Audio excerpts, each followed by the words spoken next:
Hello?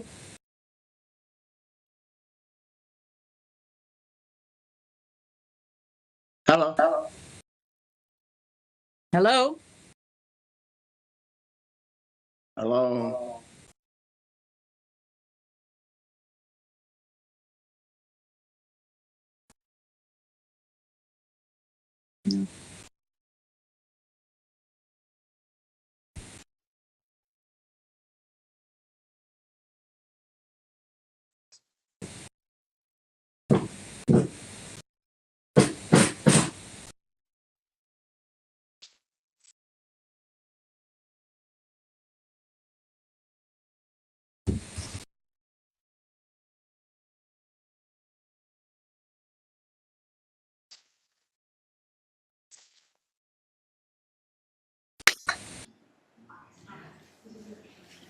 Call again. All right, so we are all set for HMA 22322 for 693 Beach Boulevard in Hamilton.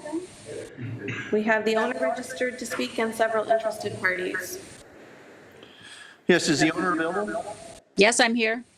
Yes, did you have a chance to read the comments that were posted? I did. And do you have any questions? I'm actually going to reply to Mr. Caterer's submission. I'm confused. We're talking about 693 Beach Boulevard. Beach Boulevard, yes?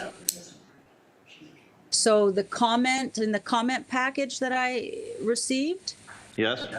there was a submission from a neighbor. Yes, we have a number of neighbors that wish to speak today. Would you like to hear from those neighbors now? Yeah, go ahead. Okay. Okay, so we'll hear from Arsen Buzik first.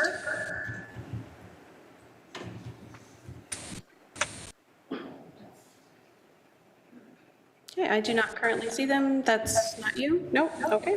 So we'll hear from Christopher Carter next. So please come forward to the table. And when you're speaking, please make sure that you are unmuted. There is a button there with a, looks like a person speaking, so that turns on. There it is. Okay. So do I start? Yeah. So my name is Christopher Cater. I built a new home at 711 Beach Boulevard, which I worked with the city for almost 2 years in permitting. So I'm kind of well-versed in what can be built and what you would have allowed back then to be built. We've owned the property for about 5 years. My concerns are a couple of things. I've spoken to all the neighbors, and I wasn't aware that you had to submit, but every neighbor except one has signed a petition. 3 houses to the east, 3 houses to the west, and 3 doors down on Windermere. The corner lot, the gentleman doesn't want to sign, and the one slightly further doesn't want to sign because he's in the permitting process and doesn't want to be misunderstood. On Beach Boulevard, when I was building, you know, we were allowed basements and all this, and there was restrictions for height like in any city. What I think has taken the neighborhood over the wall is that we've watched this group, Terry and her husband, develop properties, and things go on that wouldn't be legal by what I've been told by the city and by what I was informed of. 3rd-story building, dormers going up, no permits, decks going on the back of a structure, sun porches being enclosed. This particular property sits as a single family, zoned as a single family home, which I was told by the permitting office is how this is zoned. This property possesses, if this variance gets passed, I assume 6 tenants in the principal building, a cottage that has a tenant in it, and a cabana that has been done illegally with a pool that they Airbnb. I didn't move to a neighborhood, invest $2.5 million to be living 1 door away from a multi-tenant use house. The variances they're requesting, where I get upset because I'm in this business, are things they've already done. It's not like they're saying, oh, can we? Now they're saying, oh, we got caught. Now we have to apply for variances and permits to accommodate what we got caught doing. And that doesn't seem right. I mean, I work in Oakville, I work in Toronto, we do development projects. This shouldn't be the way it goes. They should have applied for this variance, the city shut them down, and then they moved like I did. I had a variance that the city came to me and said, you're never gonna get that, a rooftop terrace. I wanted to build like a Miami beach house. No, there was no variance, it was no. And we walked away from it and moved on. This particular lot is a double lot, so 2 and a bit times the size of my lot. I was able to put 5,400 square feet on my lot with the city's permission and with all setbacks and everything done with you guys in my house. Why are we even listening to someone that built all this illegally? And it's substantial. I brought pictures, but I understand you can't see. It's not $20,000 of reno. It's probably more, and it's illegal. Third story is not permitted that I'm aware of. Permitting office says no third stories down there.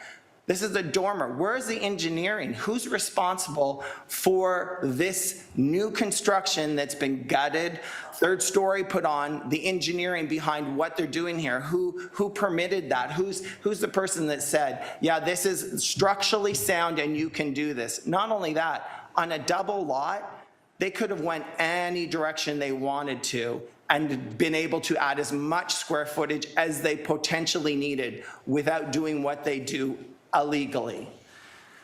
What bothers me on the final end of this is Terry represents the beachfront community and sits on our community board. She's well versed in what is legal and what is not legal. She has been instrumental in fighting other properties on the street and getting people with the city caught doing things, thank God, that were illegal that should have never occurred. She should know the law. She should be respectful of her neighbors. She should be operating correctly. We shouldn't be sitting here saying, oh, we forgive you, this now gets to move on, everything you did is okay. Part of the variances they're asking for, they are like beyond, like our neighbor who's Josh, who's right beside her in a traditional little cottage that's charming. He's fourth generation. They've put a slider on the 3rd floor overlooking his property that whatever they add to that will be on his property, literally, or exactly on the property line. It's not a great thing for him who's lived there his entire life. I'm the next property. I don't want a terrace facing my property. I mean, in any other district, they're kind of reducing that visibility between houses and trying to give each lot its privacy. This reduces and kind of cancels out everything. So, I mean, I'm 100% opposed. 12 people on the petition, which is all the neighbors except for 2, are 100% opposed. This should have been resolved. This should have been, I'm going to say this gingerly, Hamilton needs a little bit of spanking on this too, because our neighborhood has had a lot of development. I was part of it for a while.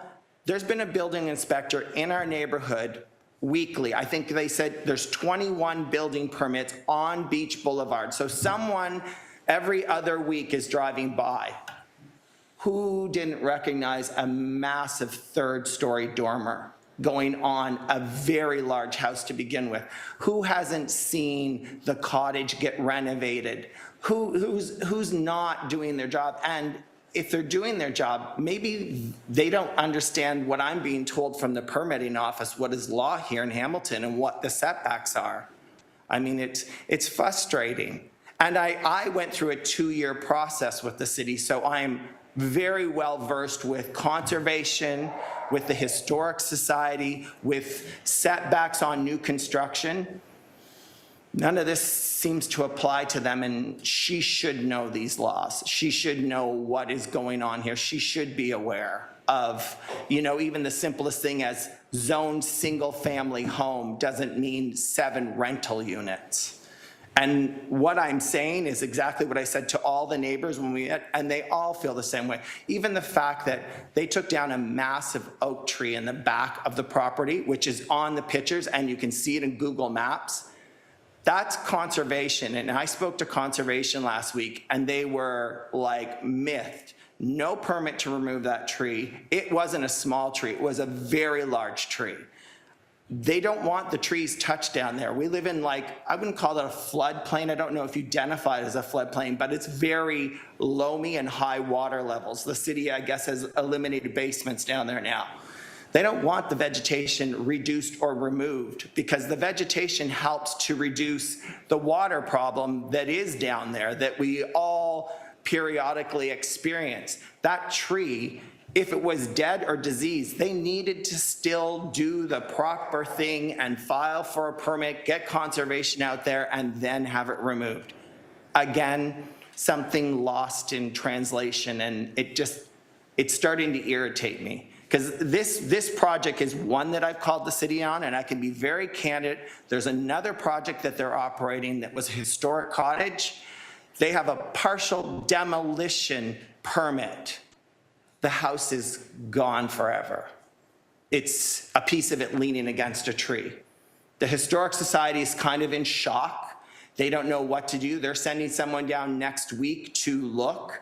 They're now telling me that that wasn't how it was proposed to them, that it's quite clear in your paperwork that I got from the city. It's a partial demolition or addition and then the preservation of part of the house that existed. Sorry, so we're only dealing with 693 Beach Boulevard. I'm fine, but you need to be more diligent on Beach Boulevard. End of topic. Okay, thank you for your comments. We will now hear from Isaac Fouche. I believe he had registered to speak virtually. If you are on the call, please make yourself known. I do not see them. So we will now hear from Michelle Jacqueline.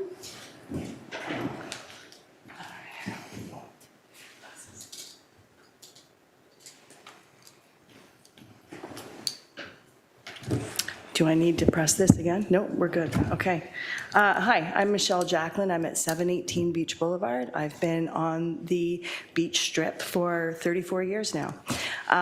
Yeah, my concerns are it's a single-family dwelling home, and all of the new traffic that's coming out of there. I'm worried about the zoning, the third story being built. There's presently 2 homes being built to the left of my home, and I really don't want to see the zoning change so these people can raise the level of their buildings to my left of my home. And there's a few other empty lots on the beach as well, and I just don't want to see the zoning change, that there's all these big towering residences over us. Those are my concerns. Okay, thank you for your comments.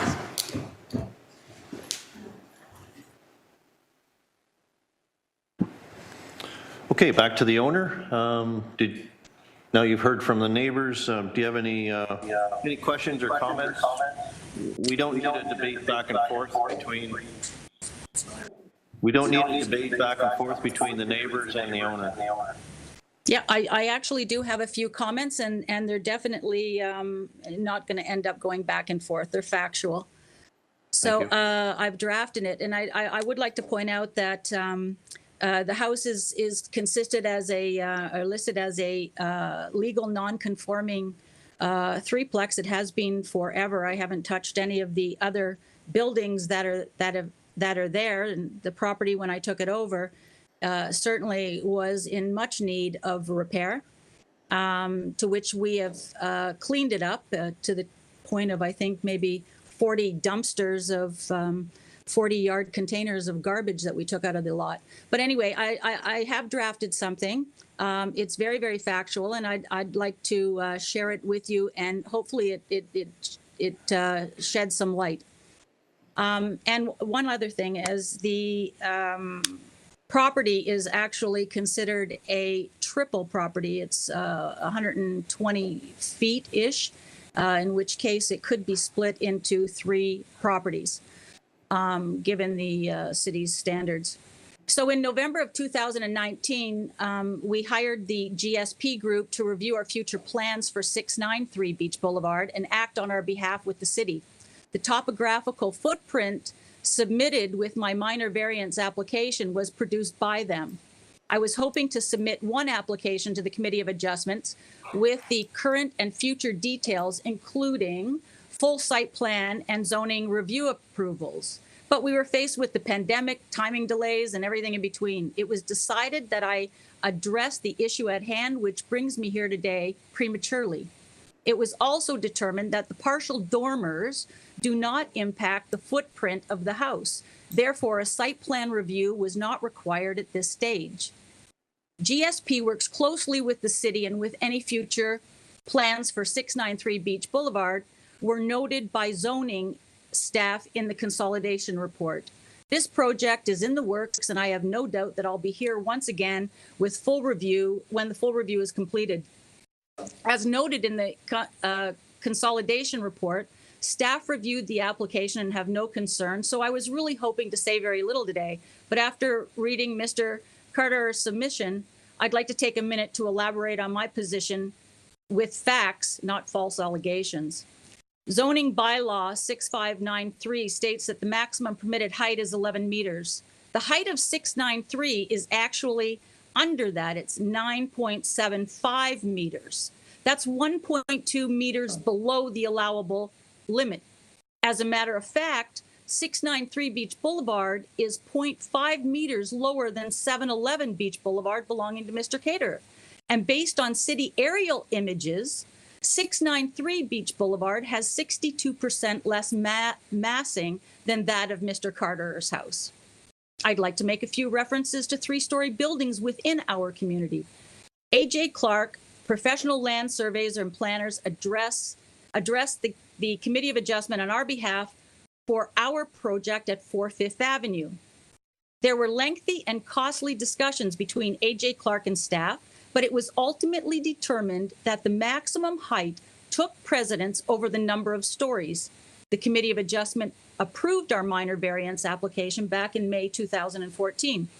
And here's the decision from the committee. The committee, having regard to the evidence, is of the opinion that the relief granted is of minor nature. The relief granted is desirable for the appropriate development of the land and building and is not inconsistent with the general intent and purpose of the bylaw and the official plan as referenced in Section 45 of the Planning Act in 1990. The committee, having performed a site inspection of the subject property and surrounding neighborhood, is satisfied that there will be no adverse impact on any of the neighboring lands. This project is only 1 block away from 693 Beach Boulevard. And for the record, that process took 4 years to obtain a building permit and 2 trips to the Committee of Adjustment. More recently, 174 Beach Boulevard brought a minor variance application to the committee. A maximum of 3 stories shall be permitted instead of the maximum permitted 2.5 stories. A maximum height of 11.7 meters shall be permitted instead of the allowable 11 meters. The committee approved that in August of 2021. 971 is a new build project of ours. On our behalf, A.J. Clark addressed the minor variance. We requested 3 stories with 9.25 meters in height. 971 Beach Boulevard is in a heritage district where the allowable height is only 9 meters and only 2 stories. On February of 2018, that was approved by the Committee of Adjustments. For the record, that process took 5 years to obtain a permit, which included a trip to the Committee of Adjustments and a hearing with the OMB. A project which is in development now is 1117 to 1133 Beach Boulevard. And this is a project which you may already be familiar with. It's the development that consists of 16 5-story, 12-plus meter high townhouses. A few other 3-story addresses on Beach Boulevard include 337 Beach Boulevard. That's a 36-unit, 3-story, 11.5-meter townhouse complex, Branthaven. 444 Beach Boulevard is a 58-unit, 3-story, 11-meter townhouse complex, Bayside. 668 Beach Boulevard, 765, 771, and 788. That's 100 3-story homes currently on Beach Boulevard. And this doesn't include the proposed development of 16 5-story townhouses, 12 meters high.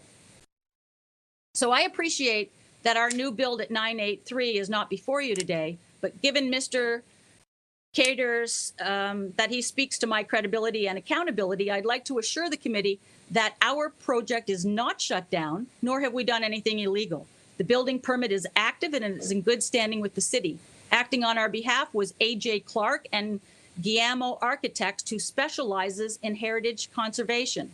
Guillermo Development developed a 46-page impact statement that accompanied our application to both the municipal and provincial heritage committees. A full plan review was completed and approved. The process took 4 years to obtain a building permit, 1 trip to the Committee of Adjustment, twice in front of the Municipal Heritage Committee, and once in front of the twice in front of the Municipal Heritage Committee, and once in front of the Provincial Heritage Committee. In closing, we have designed and built 7 quality custom homes along Beach Boulevard, most of which we still own.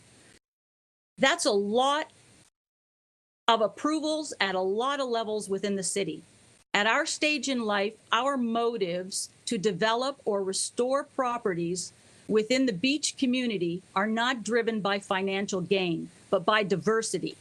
We are facing a housing shortage, and although we have the wherewithal to help secure Mr. Carter's investment and replace 693 Beach Boulevard with a beautiful contemporary Miami home similar to his, we wouldn't have the heart to tell the 70-year-old tenant who has lived at 693 Beach Boulevard for the past 21 years, who is on a small pension and pays a little bit of nothing for rent, that he is being evicted.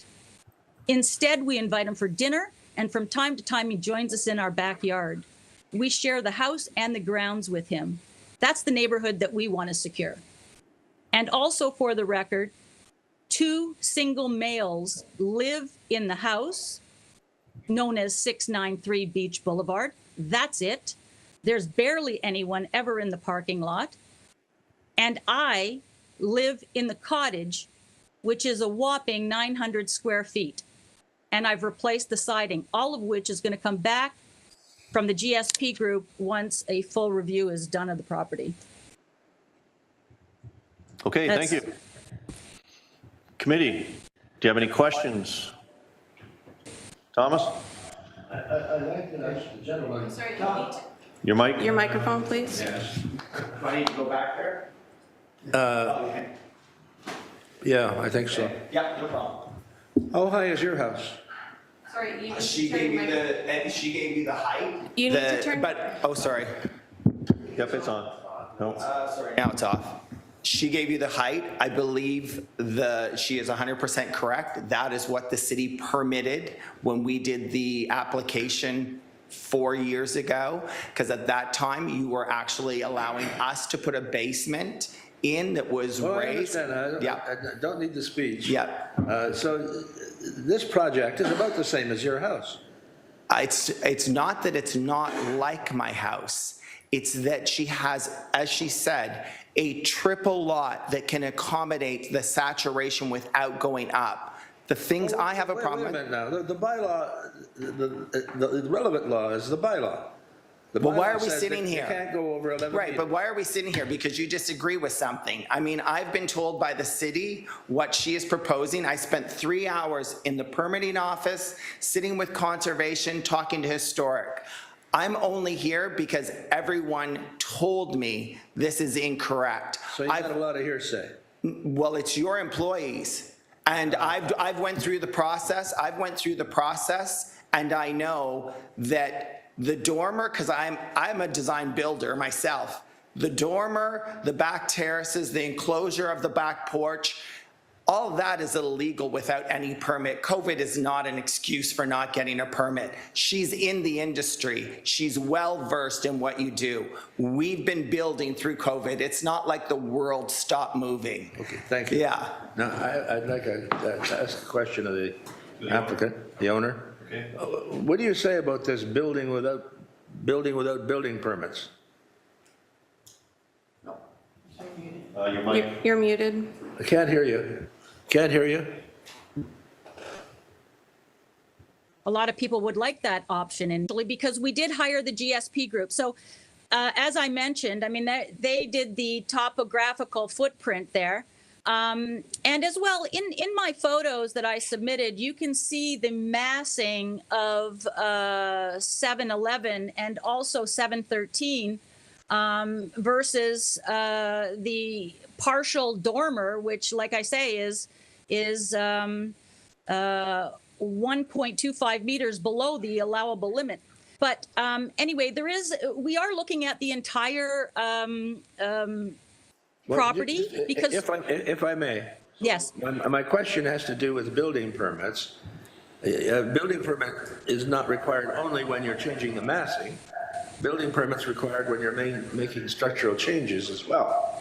yes. The allegation here, I think, is you've made structural changes without a building permit. I'm just That's- asking you, what do you say to that? Yeah, that is absolutely correct. And that, like I said, that's something that we started in 2019. We have all of the drawings, and I have nothing to say to that because we actually had a window, and we consulted with the city. We consulted with GSP Group, and they 100% pointed out the risk that we were taking. And we decided, based on the bylaw, that we would move forward with it while we were shut down during COVID. And we would address it as part of the bigger picture. So, Yes, Thomas, they started without a building permit. Yes. Okay, I understand that. yeah, With an explanation. yeah, other issue I- and Sorry, the structural committee member engineered. is speaking now. The other issue I want to raise is this issue of, is this going to be a single-family property? Single-family house? No, it's currently a threeplex illegal non-conforming, legal non-conforming threeplex. And there are 4 apartments in it. There's been 4 apartments in it for a number of years, and we are taking it back to 3 apartments. So the upstairs will be a 2-story apartment. And we happen to have a handicapped daughter that we had to place in care. She's mentally delayed, not any other mobility issues. And we had to place her in private care over. Yeah. Okay, So we're making the apartment for us.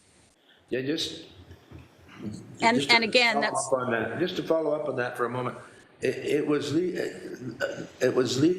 threeplex before the bylaw was passed. Is that what you're saying? Yes. And is it legal non-conforming? Yes, it is.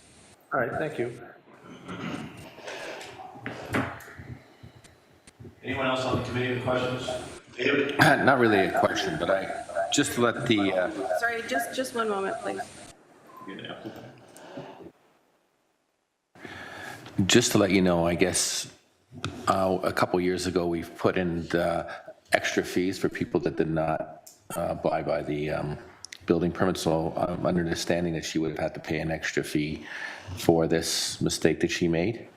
So that's kind of the penalty they pay nowadays, just to let you know. And we just don't let it go through and ask for forgiveness afterwards. They get penalized monetarily wise. So if you. Can I ask one question about that? Because I like to. Sorry, I'm you're no, not really, speaking I'm for not the saying- record right now. So in light of all that, I think I don't think if it's a duplex or a triplex, that's regardless. And given the height and everything like that in the neighbor area, I make a motion for approval. Okay, second for that motion. Thomas? Your microphone's not on. Okay, seconder for that motion, Thomas? All in favor? Opposed? Seeing none? Seeing none, motion carried, application approved.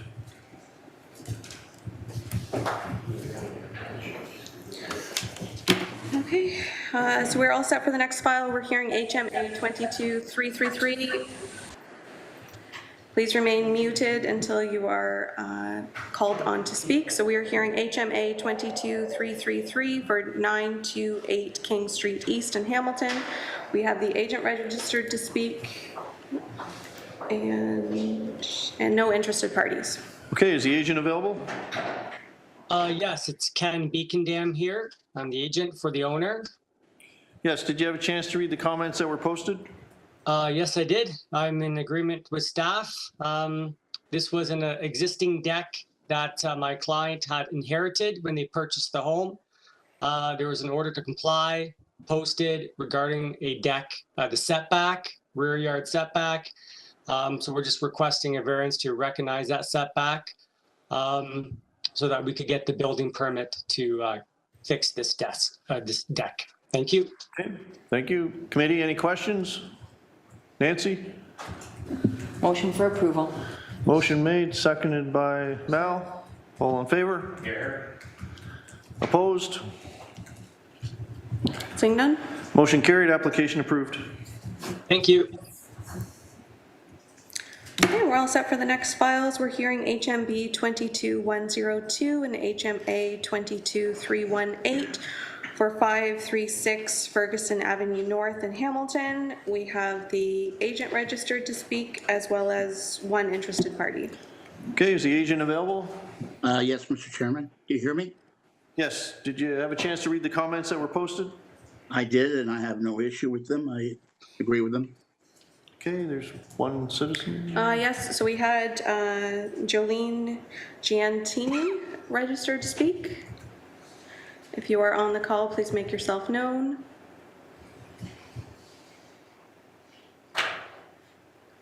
I do I don't not, see it on the list. I don't currently see them on the Okay, call. does the committee have any questions on this application? Motion? Move it. Moved by Mark, seconded by Nancy. All in favor? Opposed? Seeing none? Seeing none, motion carried, application approved. Thank you, And, Mr. Chairman. Oh, go ahead, for- sorry. Sorry, and for the record, the motion was for approval with the variances amended per the new zoning bylaw. Correct? Wonderful. Thank you. That was both applications together, right? Yes. Yes. Okay, thank you very much.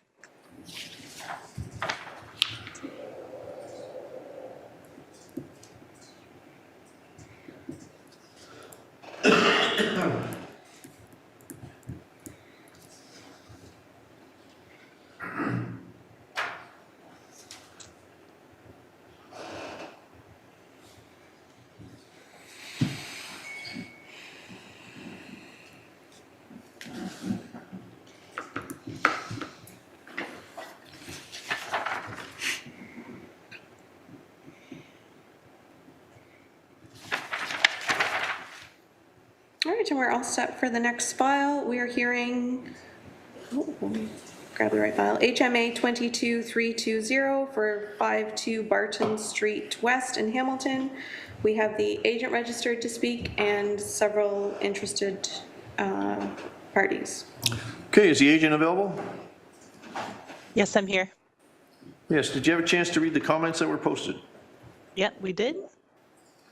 And would you wish to have it heard, or would you like to table it to get a little 100% comments positive from planning?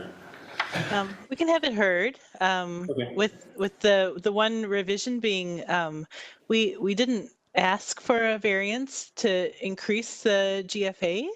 However, that was added, but I don't believe that would be necessary because the floor area is within the roof, and most of the space in the second floor would be less than 2.1 meters, so I don't believe that would be counted in the GFA.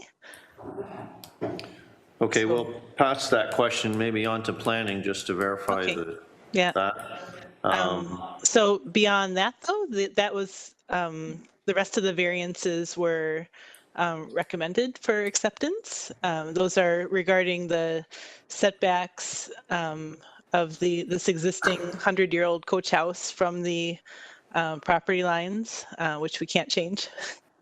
And so we appreciate that recommendation of acceptance, and the other variance being about parking size, just because of what's always been there.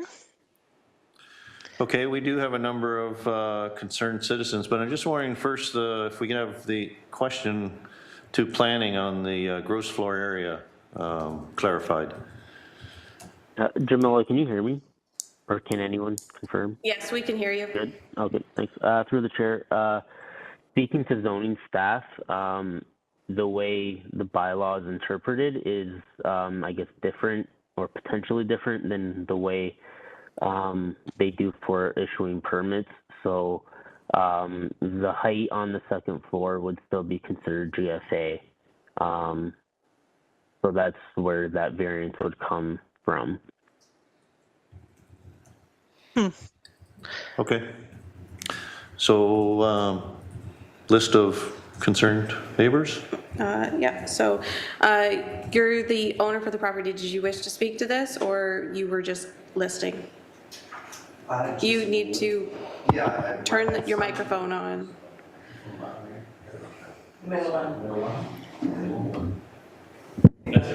Okay.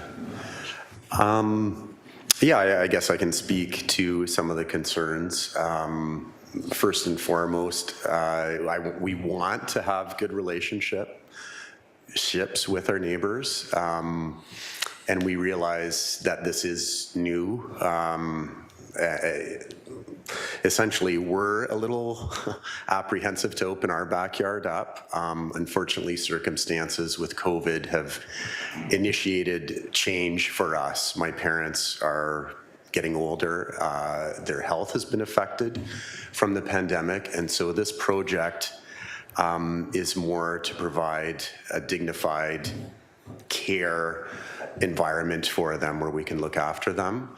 And I realize that there are concerns about, just what that could potentially mean for neighbors. And we want to be sensitive to those complaints, or not complaints, but just concerns. What does this mean? We also realize that the city is pushing for this sort of housing. There's a loan program that we are interested in engaging with the city, that the city's offering. And as Emma said, it's an old house. We're trying to work within the framework that we have, given the history of it. So yeah, it's extenuating circumstances, and it's life is difficult, unfortunately, right now for us, and we're just hoping that we can make this work and not be upsetting our neighbors. Okay, we'll hear from Nancy Chatter next. Hi, everybody. Can you hear me? Yes. Okay, thank you so much. Interestingly, that's not my real background. It's been created. Yeah, so I'm a neighbor who lives, we are adjoining at the rear property line, which is right up against this proposed reconstruction of the coach house into a two-story, two-bedroom, two-bathroom rental property. And I do have a letter registered on file already. So I did read the comments, so I was pleased when I read the comments that the proposal was being rejected, not approved by the committee in its current form. So I'm surprised to hear, it seems that that's not as clear as I thought when I read the consolidated comments package. I do have a concern about the way the project is presented, because the owners did share a letter with neighbors explaining that this intention of this renovated property was for their parents, their aging parents. However, I met with them to just get some more information and talk, and they shared that it may or may not be their parents, that in fact it's going to be an affordable, they hope, an affordable rental property that could be rented to anybody. And so this is a different kind of scenario for us as neighbors to respond to than if it was in the family and only family was living there. We would not control as neighbors who would live there. Obviously the owners, that would be their right to rent it. So it is a secondary revenue generating rental property that anyone could live there that they chose. So that is not, I feel there's a bit of lack of clarity in the way the story is being presented, or the cause or the impetus to do this renovation. And also for as neighbors, the concern is if these owners move and the new owners may not be as thoughtful and kind, and again it's just a rental property. So for us it's going to really have a big impact that is more than minor. The impact of this variance with the height in particular for us is more than minor. We're at the back, we have that virtually zero setback, almost zero setback, which I understand is existing, but by exacerbating it, by making the volume of the house larger than it would require a variance to allow that large size. That's what I believe allows them to get up to the second story, which is really a primary concern, is that second story. If it was smaller, we indicated in our letter, we support intensification when it's done right, when it follows the rules, and the rules are there for good reasons, to get positive results that neighbors can support. We don't support the application in its current form, and I know that other neighbors don't either. So yeah, so I just want to make that really clear to everybody that this will be an independent rental property for whoever owns the house, the current owners or future owners. It's not only earmarked for their parents, which I appreciated. They were open with me and they said their parents may or may not live there. But it's an opportunity for their parents, but it could be for anyone. And they are interested in affordable renting for newcomers or other socially other socially good things. But it's a rental property. And because of the second story, the design as currently shown has very large second story windows that will create an overlook into our backyard and destroy the privacy in our backyard. It's going to be much busier and more active. It's going to change the character. So I agree with the planning comments that were shared in the consolidated comments, that it doesn't meet the character or intention of this new zoning for secondary dwelling units as it's currently designed. So we strongly object to the current design, and we would hope that the committee will uphold the comments that we saw in the published comment package. Thank you so much. Okay, thank you. That's it. Okay, committee, David? Yeah, so I kind of actually, if it's for other people, I kind of support it even more. So I think that's really, doesn't really matter if it's for family or it's for other people whatsoever. That's what I do have a concern with, is the size. Now, maybe to the applicant, have they taken into consideration, you have 75 square meters is the limit, which is about 800 square feet. You're allowed another 10% for amenity area. So you're probably allowed 900 square feet around there, including the amenity area. I don't know if that's taken into account. And I think the whole question is here is, if we start, like, where does it stop? Like, how big do we get? Do we go to, I'm talking in feet, I guess, when I should be talking in square meters, but does it stop at a certain point where everybody comes in, inches another 100 square feet, and how big do they actually get? So I'm going to go back to the applicant and ask them if there's a possibility. Have you included the amenity area in this calculation? And or is there a possibility that this size can actually be brought down a little bit? So to make it, a compromise somewhere down the way. I can speak to that. Is it possible to share my screen? Or no? Yes. Okay, great. Let me just share so you can see the elevations. It says I can't. Oh, here it is. Great. Actually, the extra 100 square feet for amenity area, that's new. I hadn't been aware of that. So I think within that 900 square feet, it's possible. The challenge with this particular application is that the existing coach house is the size that it is.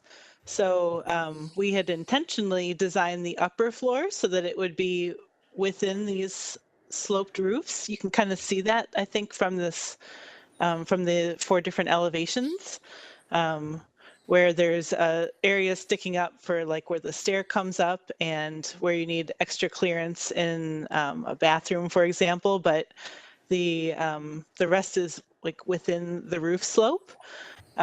So if that area within the roof slope is still considered gross floor area, I don't know how to make the upstairs smaller, unless it's just like, I don't know, closed off somehow. But I think we would definitely be open to looking at how to get within a 900 square foot area if that's in case what we need to do. Yeah. Okay, I think I'll make a motion here to speed things up unless the table action. Okay. Tom has a question. Thomas? I think the problem with this is it's being renovated to look like a house. It becomes a miniature house. If it's aged parents that are going in there supposedly, then I don't even think it makes sense to have it a 2-story place.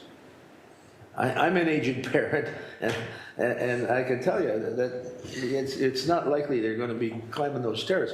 2 bathrooms for 2 old people. Yeah, so, I mean, it doesn't, as David alluded to, whether it's for parents or whether it's for a rental unit, that is okay. I have to question whether in the end it's going to be 1 rental unit when you got a 2nd floor with its own bathroom, etc. Well, that becomes a bylaw issue after. And secondly, I take it that SDUs are limited to sort of 1 rental unit. You can't have 2 rental units in SDU. Sorry, was that a question for staff? I'm sorry? Was that a question or a rhetorical question? No, I'm making an assumption, which I think is correct. So Thomas, the other comment too, under transportation is they have an issue with the driveway width as well. Nancy? I don't know about the driveway. Okay, Nancy? Yeah, go ahead. Exactly where I was going. On the diagram, I see a 1 meter, in purple, we call it, a 1 meter egress there. And I think we've discussed the width of those egress lanes, if you will, down the side of the house, where they would not be wide enough, as we've just discovered in a recent appeal, to have emergency services in and out of that laneway, if you want to call it a laneway, because it abuts the side of the house. That concerns me as much as anything, which then when you get to the back of the property, now also takes you into the secondary dwelling unit. I get that it's there for good reason, Emma, but the width of it at the side there is a little concerning that it's only 1 meter. I think I'm bigger than 1 meter wide. I don't think you are. So, Is it okay? Sorry to interrupt. Sure. Is it okay if I speak again? No, sorry, the chair is speaking. Okay, So, sorry. Transportation has made the comment there that, and I'm not, correct me if I'm wrong, can we make that a condition that they would have to, where is it here, get an encroachment agreement to the owners of 50 Barton Street? Right. So that would be making a condition on someone else's property, Right. and it is difficult to enforce that condition. Okay. So obviously the committee can make conditions that they deem reasonable, but I would caution against conditions for other properties. Basically not possible. Nancy? And I go back, sorry I didn't shut off, back to variances 4 to 6. An access driveway width being 1.8 shall be provided instead of the minimum of 2.8. That's a lot of difference. That's a lot of difference. That's not inches, that's a meter. So at 1.8 is 5 feet 10 inches. But the allowable is 2.8. Yeah. And can you get a car in what they're asking is 5 foot 10 inches? I don't think so. but- No. So I guess staff, they have no comment on that. So I wouldn't mind hearing a comment on that from staff. So I'm not sure whether planning would speak to that, or, I mean, It we came from generally don't have anyone here from transportation, transportation, so. True. Sorry, we do have staff from transportation planning. Oh, we do? who can speak to it, Okay. yes. Yes. Let's go. Have you unmuted me? Yeah, you can Okay. speak, just, you can state your name so they know who's talking. It's Bart Brasso with Transportation Planning. We looked at that driveway width of 1.8 meters wide, and it's not wide enough to accommodate a car. Now, if the applicant had an encroachment agreement with the owners of 50 Barton Street West to allow them to have a shared driveway, then we would be okay with it because they would be able to meet the width of the required driveway. So without that information, we can't support it. Okay, thank you. Mel? After hearing what Nancy and Dave said and about the driveway and that, I wonder if this should be tabled to get things straightened out, to figure it out. So rather than us deny it, get it tabled. And in that case, I would move to table it. So we have a motion. Now, I don't want to, David, you were going to start to make a motion, but. Yeah, I guess that'll give the applicant more time. I was going to make a motion for table anyways, because I think that she can work with the square footage a bit, and maybe we can work with the driveway and the parking issue a bit. I think we can tighten it up a little bit, tidy it up, because, and for saying that, there's not a problem with 3 units. Like STUs are made so you can have 2 and 1 or 1 and 2. So not in this case. I don't understand why not in this case. What's the difference between the SDU? I think there's a difference between freestanding and. Sorry, you've Okay. got you're not. So I'm going to take Mel's Well, take it as a motion, and table. Dave, you'll second Yeah. for table? Yeah. All in favor of table? Yeah. Opposed? Seeing none? Seeing none, motion carried, application tabled. All right, thanks, everyone.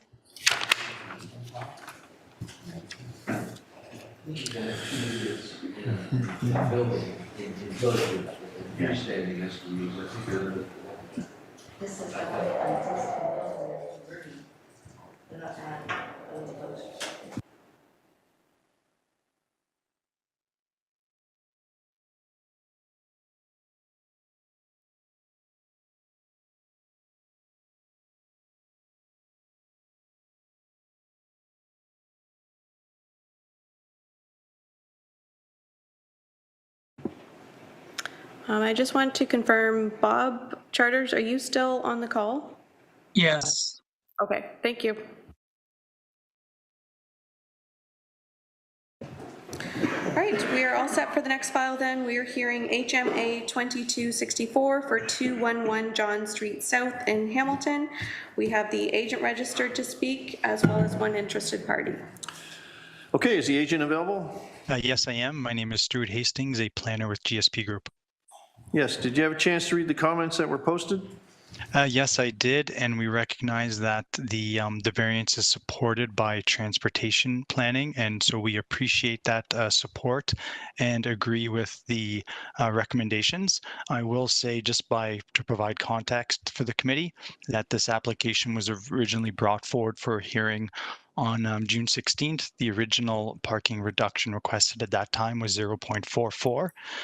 We tabled at that time because it didn't receive staff's report. So we've had an opportunity over the last, 5 months to submit a parking addendum report to transportation planning, to work with transportation planning. And we have subsequently amended this application to the 0.55 number. And that's how we've reached this point today, where we do have a support supportive staff report. And so I appreciate that. And I'd be happy to take any questions you have. And also, of course, this parking reduction is to facilitate a significant redevelopment project at Corktown Plaza, which is a 27-story residential building and a 14-story residential building with retailer grade with 744 units. We are currently in the conditional site plan approval stage. So this minor variance application would support a significant redevelopment project. Again, I thank you for the supportive staff report and would be happy to take any questions from the committee. Thank you. Okay, thank you. One citizen. Yes, so we have Benjamin Danacue registered to speak. If you are on the call, please make yourself known. I do not currently see them on the call. Committee, any questions? Motion? Hello? Move it. Mark, seconded by David. All in favor? Opposed? Seeing none? Motion carried, application approved. Through the chair, thank you very much, committee members.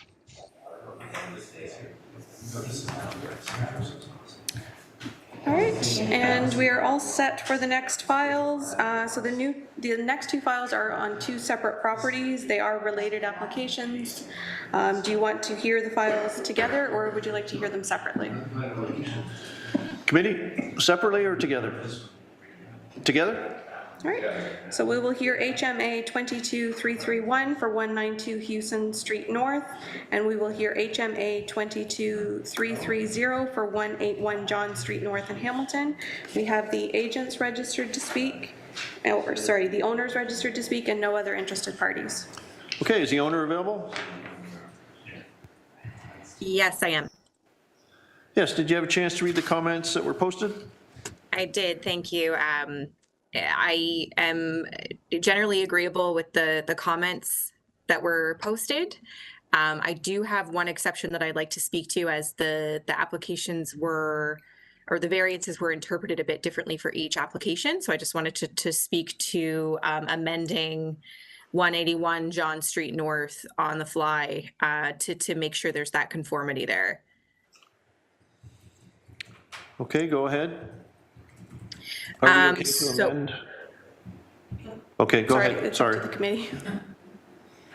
Am I free to speak? Yes, go ahead. Thank you. So the variances that are identified in zoning comment number 2 of the Houston Street report are required to address existing nonconformities related to the mutual access driveway with the visitor parking provision and the loading space provision. This was not carried through in the review of John Street. So my ask is to request additional variances for the John Street file to correspond with those that were identified for the Houston Street application. I do have the wording of that if you'd like me to read it off. Sorry, is that different than the wording that was requested by zoning in the amended in the comment package? It's for a different application. So these variances were identified for the Houston Street file, but not for the John Street file. So in efforts to avoid issues once we get through our zoning review at the building permit stage, I'm asking that these variances be added to the Houston Street application. Okay, so that's in addition to the ones requested in the comments package by zoning. Correct. For Houston Street. I'm sorry, for John Street. Are we okay to do that? That's up to the committee. If they determine that further notice is required, then we would need to circulate that. Okay. If they're satisfied that notice is provided, Okay. then we can proceed. Committee's fine with the amendments to this? Okay. Do we need a motion for that? It would be preferable, Okay. yes. So we need a motion for the amendments. Dan? Seconded by Mark. All in favor? Opposed? Motion carried. Okay, so- Amendments passed. Sorry, so no further notice is required, and now she's going to propose the amendments. Okay. Yes. Yes. All right, go ahead. Sorry. Okay, so I have two variances. Number 1, no visitor parking spaces shall be permitted to be maintained instead of the minimum 52 visitor parking spaces required for 260 units. That's the copy paste from the John Street file, or from the Houston Street file. I'm so sorry, I keep getting confused. And the second variance, again, mirrors that for the Houston Street variance. That would be a minimum of 1 loading space shall be permitted to be maintained, having a minimum size of 18 meters by 3.7 meters by 4.3 meters, whereas the zoning bylaw requires a minimum of 2 loading spaces to be provided. And again, these are existing conditions.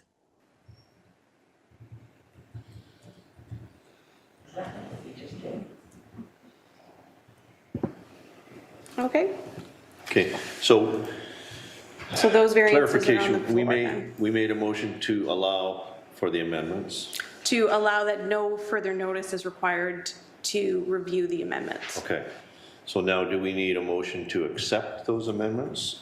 Or can we, It would be what the final decision is. So the committee with their motion for approval, denial, or whichever, generally speaking for approval, they would make a motion for approval with the amended So we variances. can allow the amendments and then we can deny it. right, Not favorable. well, if you, yeah, if there's a motion to accept the application with the amendments, then it goes through. I'll make that motion. Sorry, can you turn on your microphone?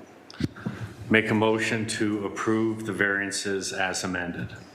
Seconded by Nancy. All in favor?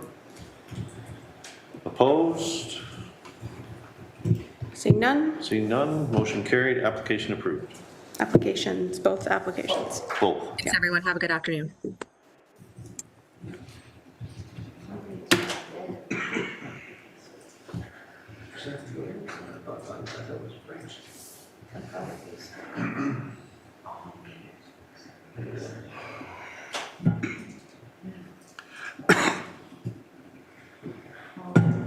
That's not the first time.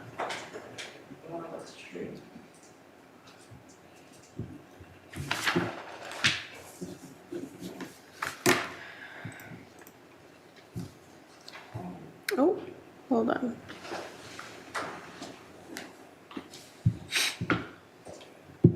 Just gonna check.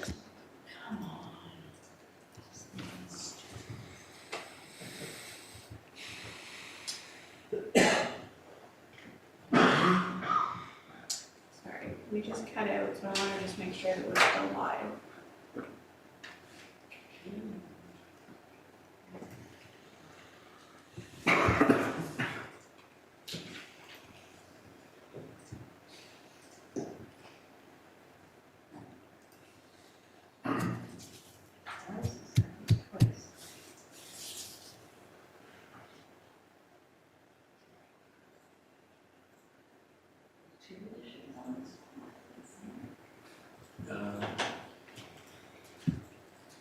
Yeah, I think so. It looks like we're on, okay, I can't get on to the one on the website.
Sorry, everyone. We're just having some technical difficulties. If you'll just bear with us for a few minutes.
My laptop.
Hi, everyone. Thanks so much for bearing with us with our technical difficulties. We are now back up and running, and we will be proceeding with the next item. I believe we have all committees members here. So we will proceed with HMA 22328 for 43 Holly Avenue. We have the agent registered to speak and no other interested parties. Okay, is the agent available? Yes, I am. Did you have a chance to read the comments that were posted? Yes, I did. And do you have any questions? Not at all. Okay, committee, any questions? Motion? Move it. Moved by Mal, second. Question? Okay. Nancy? They're asking for a parking permit or a parking agreement on that. Is the applicant okay with that? Yes, we are aware and we are ready to submit and we are in touch with Transportation Department. Okay, thank you. So motion by Mal, seconded Nancy? Sure. Second by Nancy, all in favor? Opposed? Seeing none? Motion carried, application approved. Okay, and just for the record, that was approved as amended by zoning? Thank you. Thank you.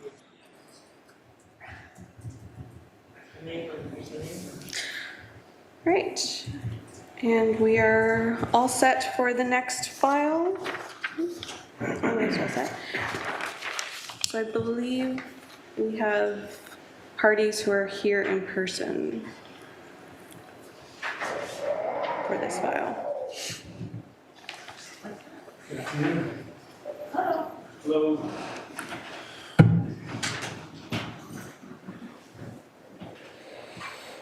Okay, so we are all set for HMA 22277 for 42 Ray Street South in Hamilton. We have the agents registered to speak and no other interested parties. Okay, is the agent available? Yes, that's. So you'll need to, when you're speaking, you'll just need to make sure that your microphone is turned on. So there is a button there pointing to the arrow. On the face on. Here we go. Thank you. Hello, hello. Yeah. All right. Okay, did you have a chance to read the comments that were posted? Yes, I did. Okay, do you have any questions? I don't have any questions. Just here to answer any questions with regards to the file. Okay, does committee have any questions? Are these two people with them? Sorry, Mark. You okay? Yeah. Yes. Objectors, or- For the record, the two other people are the owners. Okay, committee, questions? Nancy? Motion for approval. Seconded. Seconded by Mark. All in favor?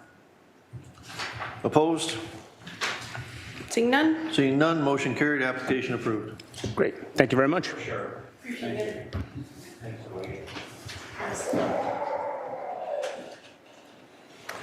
All right, and we are all, almost all set.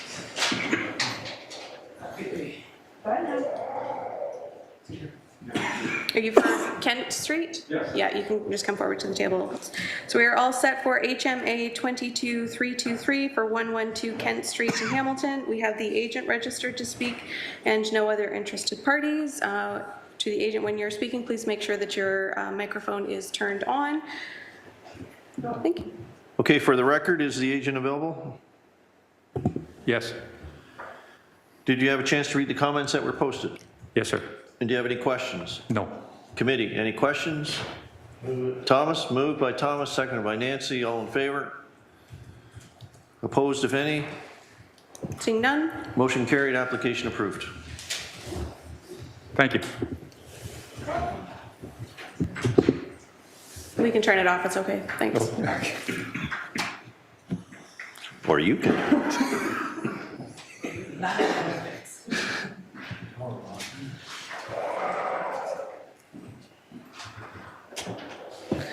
All right, and we are all set for the next file. So we are hearing HMA 22324 for 148 Canada Street in Hamilton. We have the agent registered to speak and no other interested parties. Okay, is the agent available? Hi, Mr. Chairman, Steve Fraser, AJ Clark and Associates. Yes, did you have a chance to read the comments that were posted? I did certainly agree with staff's recommendation to approve. I do note that they've requested 2 conditions to be imposed on the variance approval relating to demolition and preserving, I guess, the historic fabric of the building if possible. I will note that condition 9 of the corresponding severance file, HMB-2229, requires the applicant and the owner to do a cultural heritage impact assessment. So those two conditions in the variance are going to get covered off through that assessment. So I'd request that those be removed from the approval. Other than that, happy to answer any questions. Okay, committee, any questions? You okay with removing those conditions? I'll make a motion. Removing both conditions in Okay, view of moved the by Mark, original seconded intent. by Nancy. All in favor? Opposed? Seeing none? Motion carried, application approved. Okay, and for the record, that motion was for the approval of the variances as amended per zoning with conditions 1 and 2 removed. Great, thank you very much. Correct.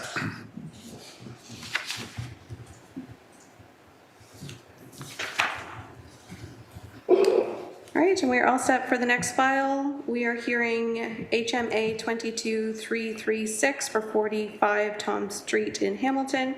We have the owner registered to speak and no other interested parties. Okay, is the owner available? Yes, I am. Did you have a chance to read the comments that were posted? I did, and I thank the committee very much.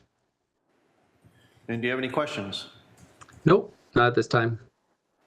Committee, any questions? Mel? Move it. Moved by Mel, seconded by Thomas. All in favor? Opposed? Seeing none? Motion carried, application approved. Thank you very much. Have a great day. Was there a conflict here? Thomas seconded on Tom Street.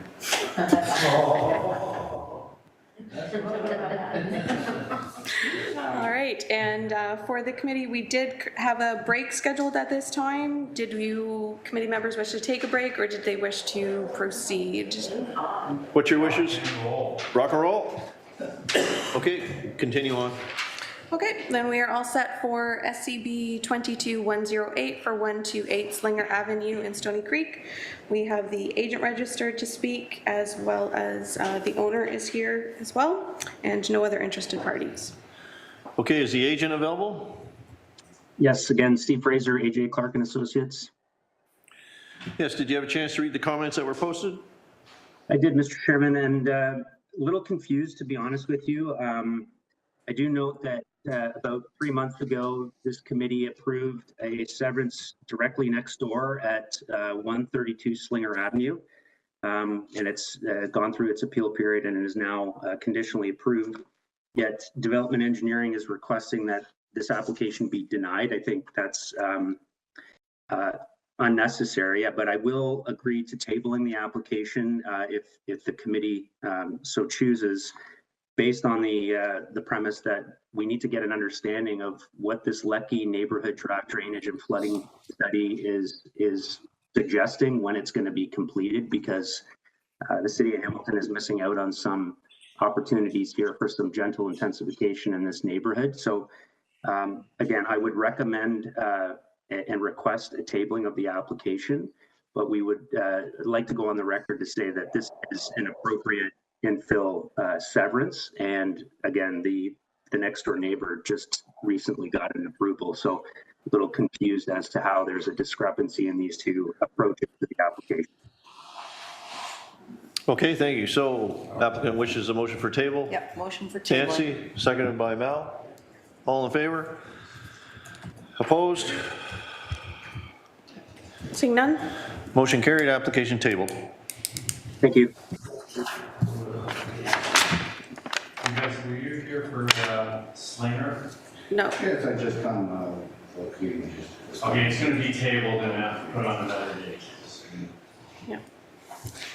Okay, so we are all set for the next file then. We are hearing DNB 22106 for 74 Hopkins Court in Dundas. We have the agent registered to speak as well as the owners and no other interested parties. So sir, your application is done. Your application was tabled. So you can speak to your agent. Yeah. Your agent spoke on your behalf.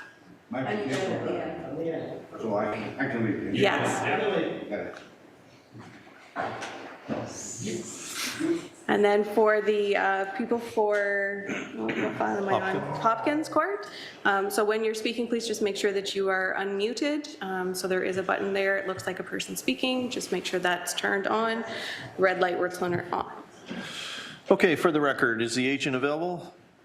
Yes, present. Jonathan Lensink. Okay, did you have a chance to read the comments that were posted? I did. Yep, no questions. Generally agreeing with the conditions. Okay. Does the owner have any questions? No questions, thank you. Okay, committee, any questions? Motion? Nancy? for Seconded by approval. Mel. All in favor? Opposed? Seeing none? Motion carried, application approved. Thank you.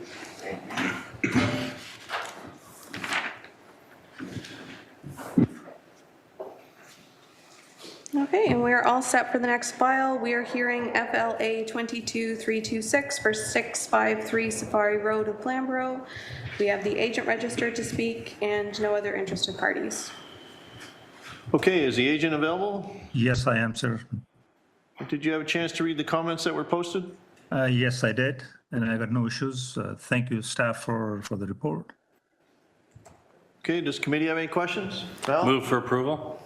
No. Oh, go ahead. Move by Mark. I have some concerns about this property. I know that there's been over 1,000 loads of rubble and dirt and that brought in on this property. I was hoped that we could put a condition onto it that be tested for, see what was in there before you could build a house onto it. Can you answer that? Through Mr. Chairman, I requested there's over 1,000 loads of dirt come in there, and I know there's rubble, and a lot of it did come in from off-site out of Hamilton. And I know it wasn't tested. Yeah, through you, Mr. Chairman, I could answer that question. Go ahead, answer it. Yeah, the material was all tested. It went under site plan, under site alteration permit, and the material was all tested by geotechnical consultants, and we have all the records. Properly. So there are no issues, no concerns with that one. It's a different application we're talking about.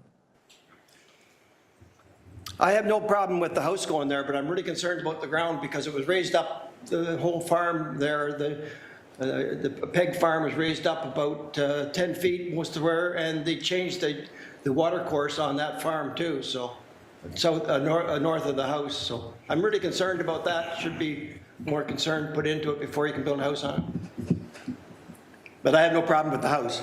Okay, thank you for your concerns, Mel. I know, I mean, we're dealing with the one variance on the building height. And so that's what we're dealing with here today. So Nancy? I'm just going to presume, maybe I shouldn't presume, that Mr. Chouari, an environmental assessment is going to be completed or has been completed. Is that what you just said? I'm sorry, say that again, please. An environmental assessment has been or will be? There is the site went under, we had a site alteration permit, and there were requirements by the city that we get all the material tested, and that's what we did. And we have all the records. It's a clean fill. There are no issues whatsoever on the site. Okay, having said that, then I will make a motion for approval based on the variance. Okay, made by Nancy, seconded by Mark. All in favor? Opposed? Seeing none opposed. Motion carried, application approved. Okay, and that was, just for the record, that was approved with the condition that it's generally in keeping with the grading plan submitted? Yes. Okay, thank you. Yes, thank you very much.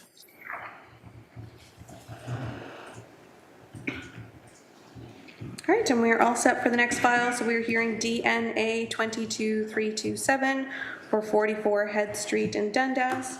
We have the agent registered to speak and no other interested parties.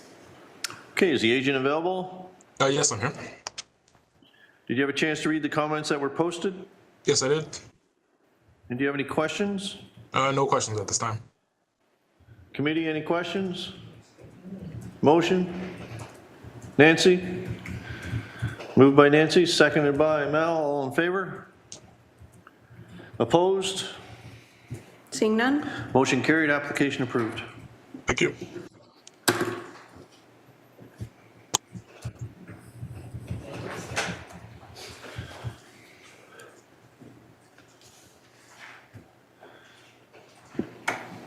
All right, and we are all set for the next file. So we are hearing DNA 22332 for 23 Main Street in Dundas. We have the owners registered to speak and no other interested parties. City staff. Okay, is the owner available? Yes. Oh, sorry, I forgot to say, transportation planning staff are available for this file as well if there's concerns. Okay, did you have a chance to read the comments that were posted? Yep, we just read that this morning. I do believe they're requesting a parking analysis. I'm wondering if you would be interested in tabling it at this time to get that acquired? I'd like to object with the condition for that, if I could.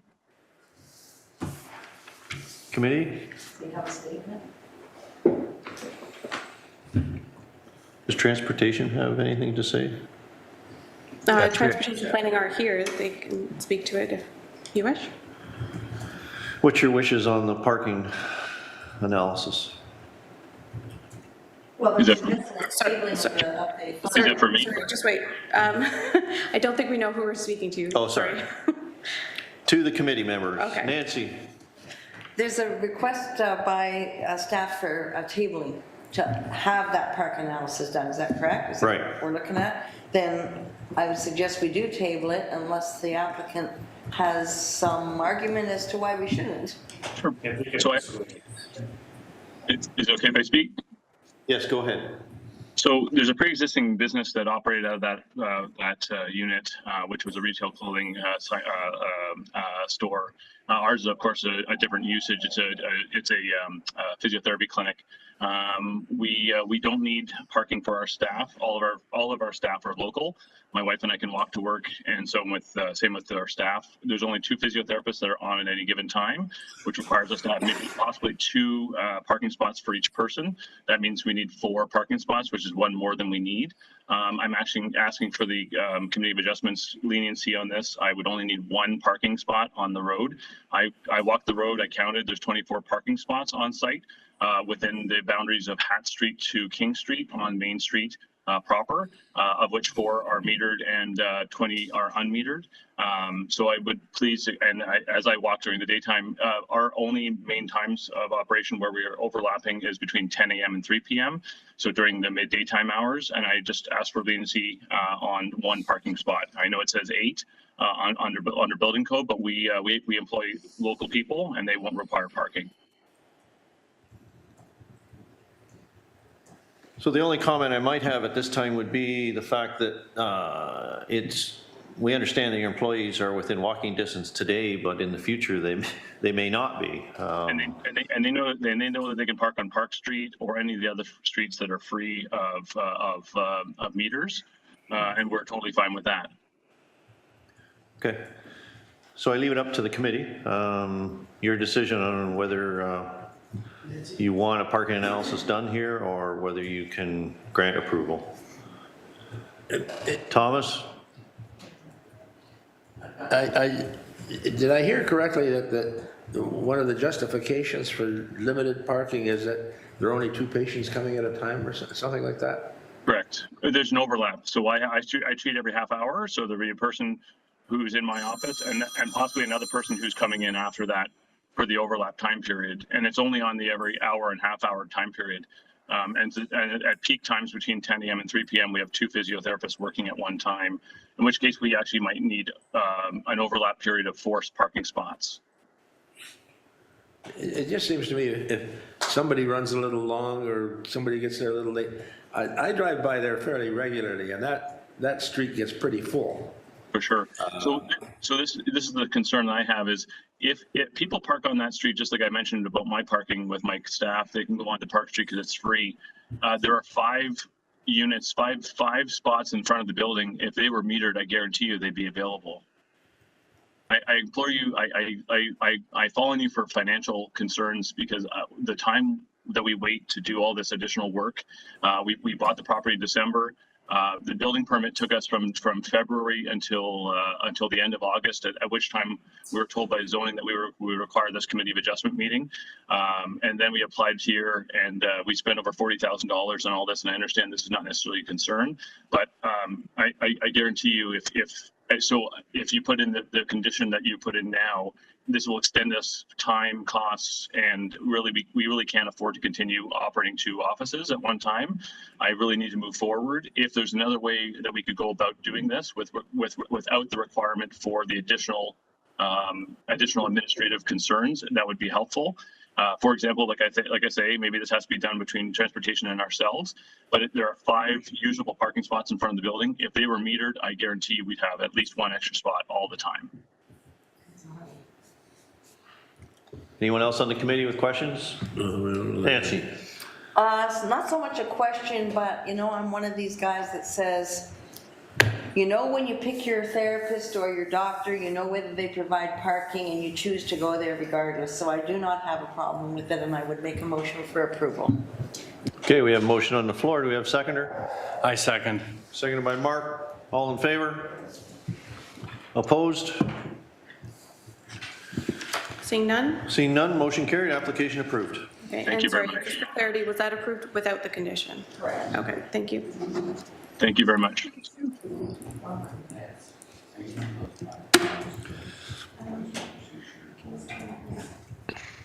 No, you're right.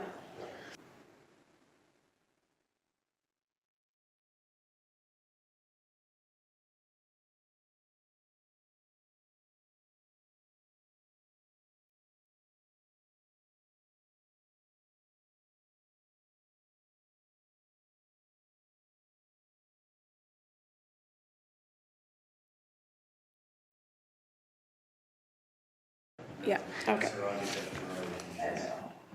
All right, and we're all set for the next file. So we're hearing FLB 22-110 and FLA 22-329 for 138 Overdale Avenue in Flamborough.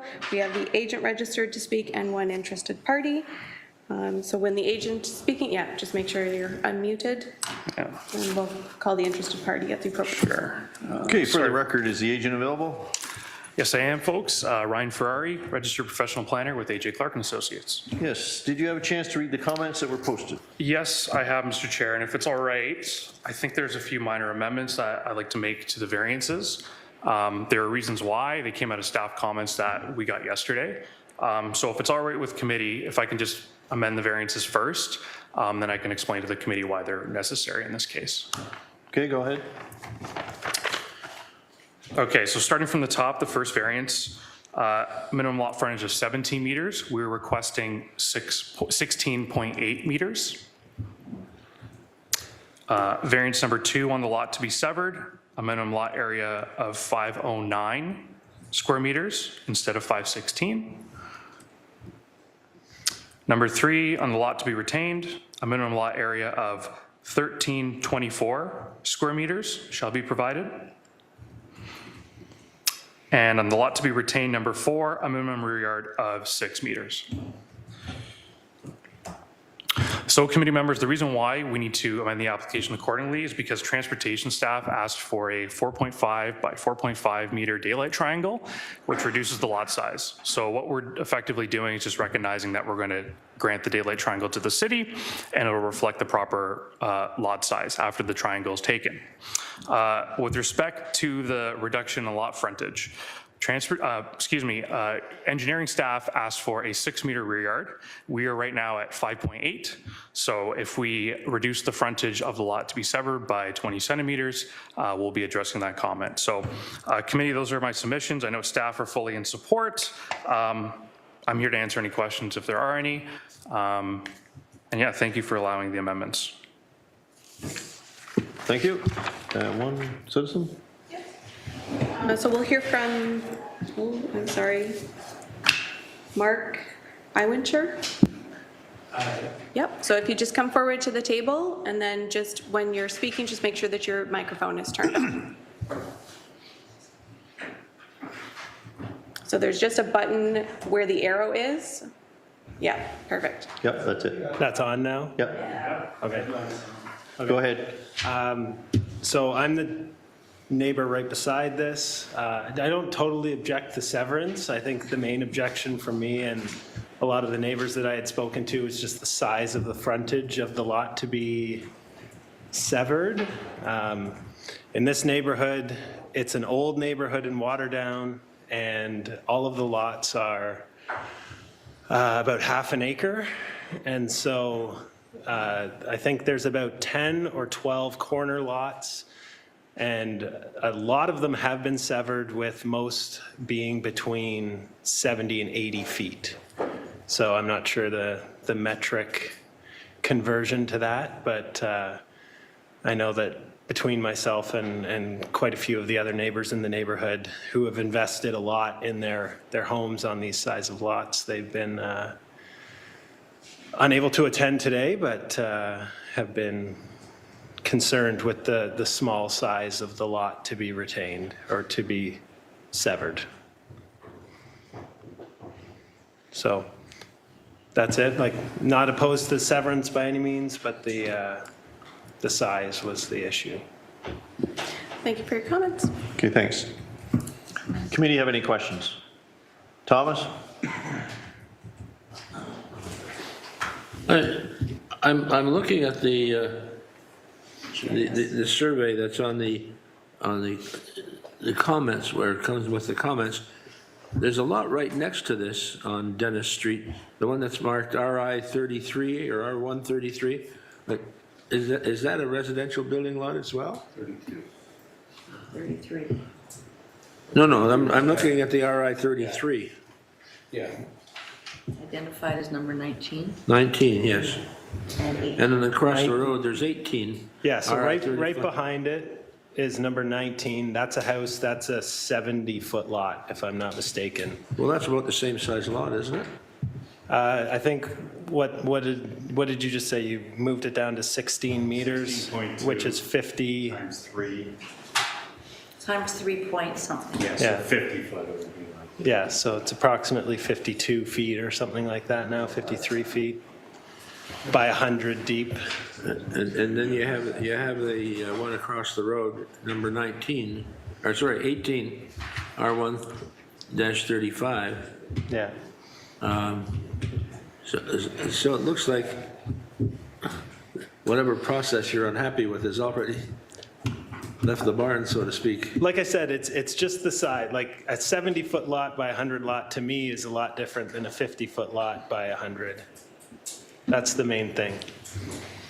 David? Yeah, I don't have an issue with this because I'm all for this. 50-foot lot, I feel, is probably substantial amount of land still, so I'll make a motion for approval. Motion by David, seconder. Nancy? All in favor? Opposed? Seeing none opposed? Seeing none, motion carried, application approved. Okay. And for clarity, that was the consensus motion for approval as written, and the variances were as amended per the applicant? David? With the changes for the minor variance? Amendments, yes, Okay. with the daylight trains. So, yeah, they're all minor. They're very minimal. Yeah. Do you need me to say them, or? No, I don't need you to say them. I got them up here. All right. Wonderful.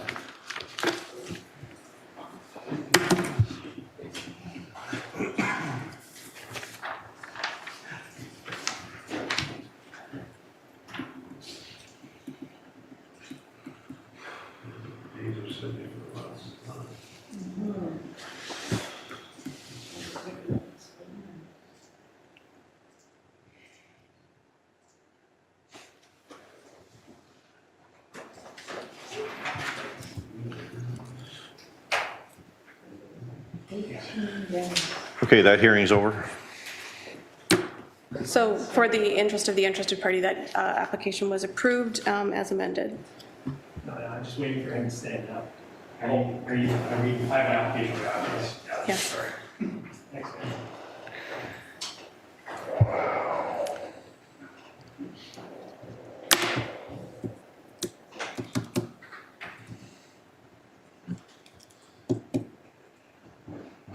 Maybe you should have left.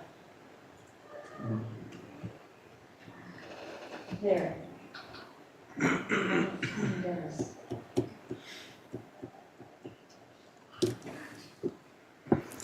Right, so there's interested parties for the next file, so they're just coming in.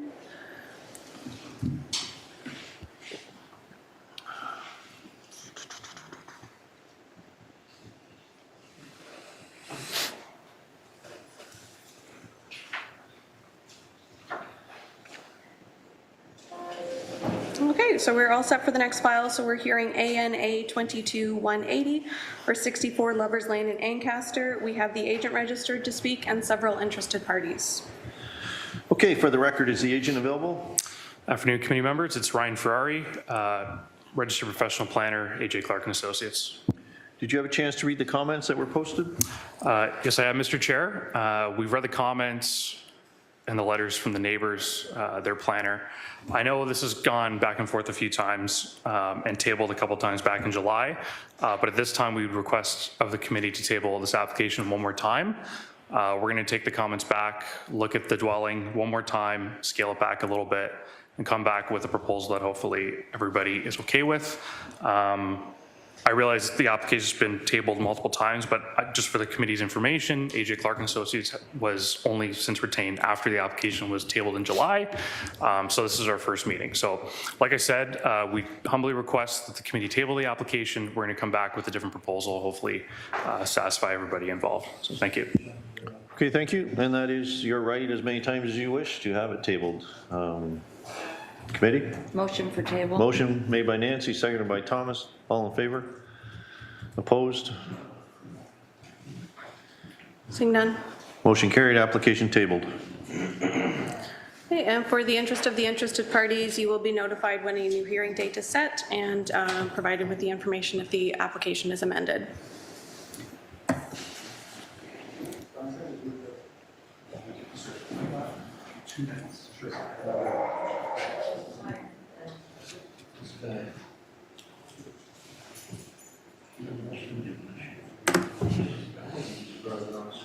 Just come back from the gym? No, I'm running. Look at these guys. I know. It's the ex-army in me, it's all the work. Okay.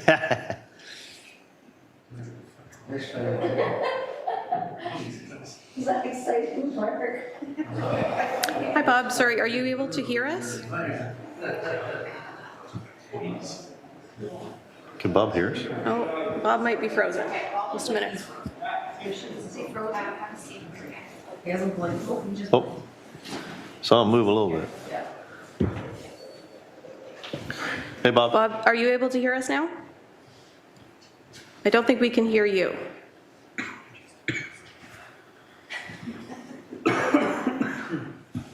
Calling Bob.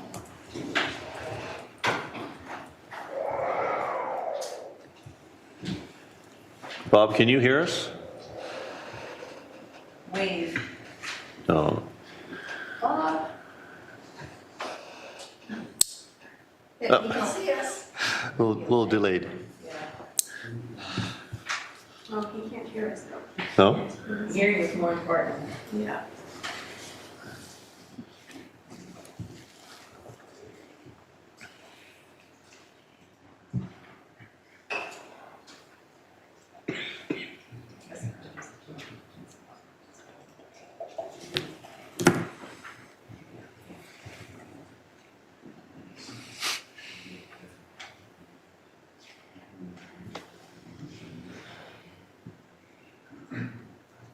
Hello? Hi, Bob. Can you hear us? Yeah, I can now. It just came back, but the camera keeps moving. It was just focused on Dale. Now it's back on the whole room. Okay, yeah, that will keep moving around depending on whose microphone is turned on. But if you can hear us, we can hear you and we can Okay. see you as well. Thank you. Wonderful, thank you. All right, so we are all set for the next file. We are hearing ANA 22279 for 50 West Crest in Ancaster. We have the owners registered to speak as well as several interested parties. Okay, is the owner available? Yes. Did you have a chance to read the comments that were posted? Yes, we did. And do you have any questions? I don't really have any questions. I have a few things that I could say that we've done since we were here last. I don't know if my neighbors want to speak first or if you want me to. Are there any citizens? Do you want to hear from the citizens? Okay. Sure, that'd be fine. Thank you. Okay, so we'll call them forward. So we have Jamie Westfield registered to speak. So if you just come forward and then just make sure that you're non-muted, so the red button will turn on. Sorry, 1 minute. Does this move? No, so that doesn't move, so you just hit where the arrow is. Oh, I see. Do I hold it? Okay. Thank you. Sorry, I'm not used to public speaking, but I have some points I'd like to bring up. So I'm Jamie Weisfeld. I'm the owner of 15 Bunting Place. We're here today to discuss the issues fundamentally at hand, the height of the 5.2 meters and the setback of 1.5 meters from the mutual property line. In combination, their pool shed / accessory building is too high and too close to our property. It's also important to understand there's already a landscape berm. So whatever height they build, the elevation will always be higher. We have small children who play year-round in our backyard. In the summer months, they like to play ball and soccer and swim in the pool. We also like to entertain. We do admire the work that the booths contribute to the Ancaster Scouting. We're people that believe in giving back to your community. We understand their desire to store equipment. We are not doubting their intentions. But their drawing shows the pool shed to be a 2-story, 500 square foot building. Many one-bedroom condos are 500 square feet. Respectfully, the structure is the same as a small house or a small garden suite. Placing a 500 square foot house on the rear lot is too excessive. We bought our property a couple of years ago as our dream home, our forever home. What sold us on our house was the amazing landscaping and scenic views in our backyard. Their sketches show a 2-story loft with rear windows. We're private people, and I'm very uncomfortable with people looking into my backyard that way. I also want to mention the rear view from inside my house. I have the same view across the entire back end of my house. This includes my dining room, my kitchen, and my family room. This view faces directly towards the booth's backyard. So when my family's sitting in the kitchen, having breakfast, having dinner, we'd be looking out to a 20-foot wall as our view. This takes away from our enjoyment. I want to raise a question about their septic bed.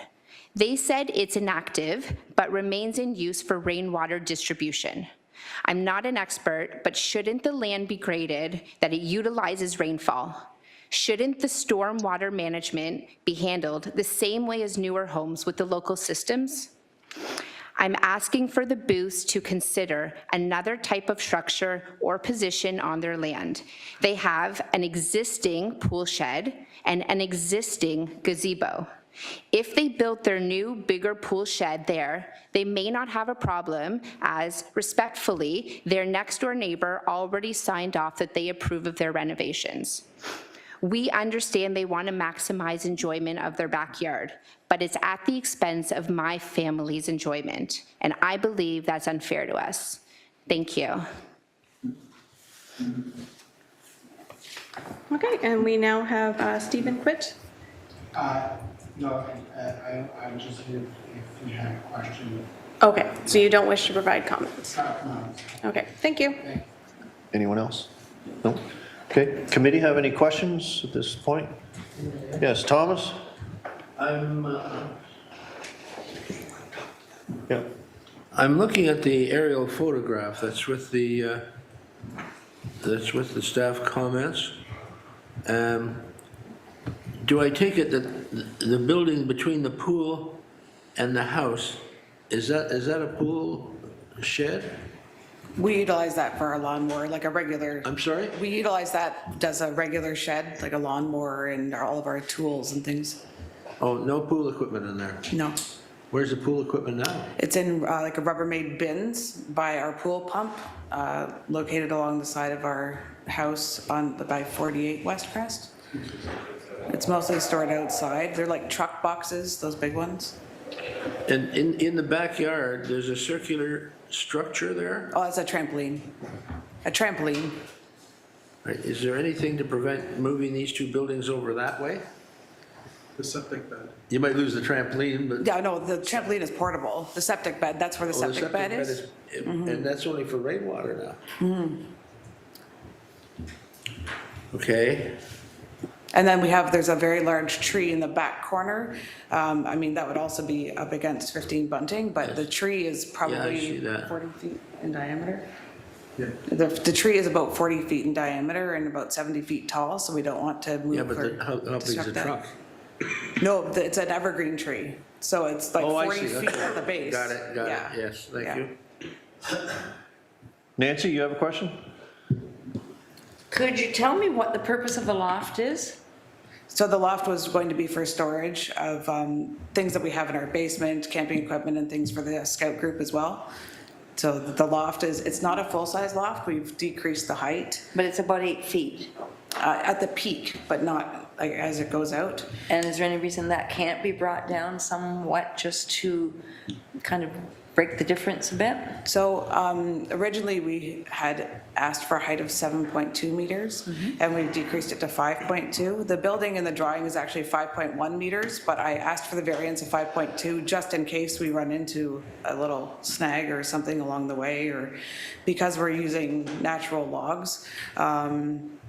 There can be variation in log size a little bit here and there. So I wanted to, if we are going to come to the committee for approval, I made it a little bit higher than the building that we. So the whole building then is 5.2 now instead of 7? Yes, correct. Okay. That's what I resubmitted. Right, I'm seeing that down, 5.2. So 5.2 times whatever that magic number was we used a little while ago, Mark, what was I think it's 16, I don't know, 16 feet, 17. 16 feet. No, is it even that tall? Yeah, it's gotta be. 16. 5 times 3 is Yeah. 15 I work plus. in feet as well, but. Okay. Just 16 feet is still, in my mind, still a little high if it's just for storage. Always the fear that there would be some additional, I don't know, use of that space. I know you're not going to drag big tools up and down stairs because there must be a staircase in there, is that right? Yes, there would be. Yeah? Yes. I'd be happy to see it come down a little bit more, but that's just where I sit with it. David? Yes.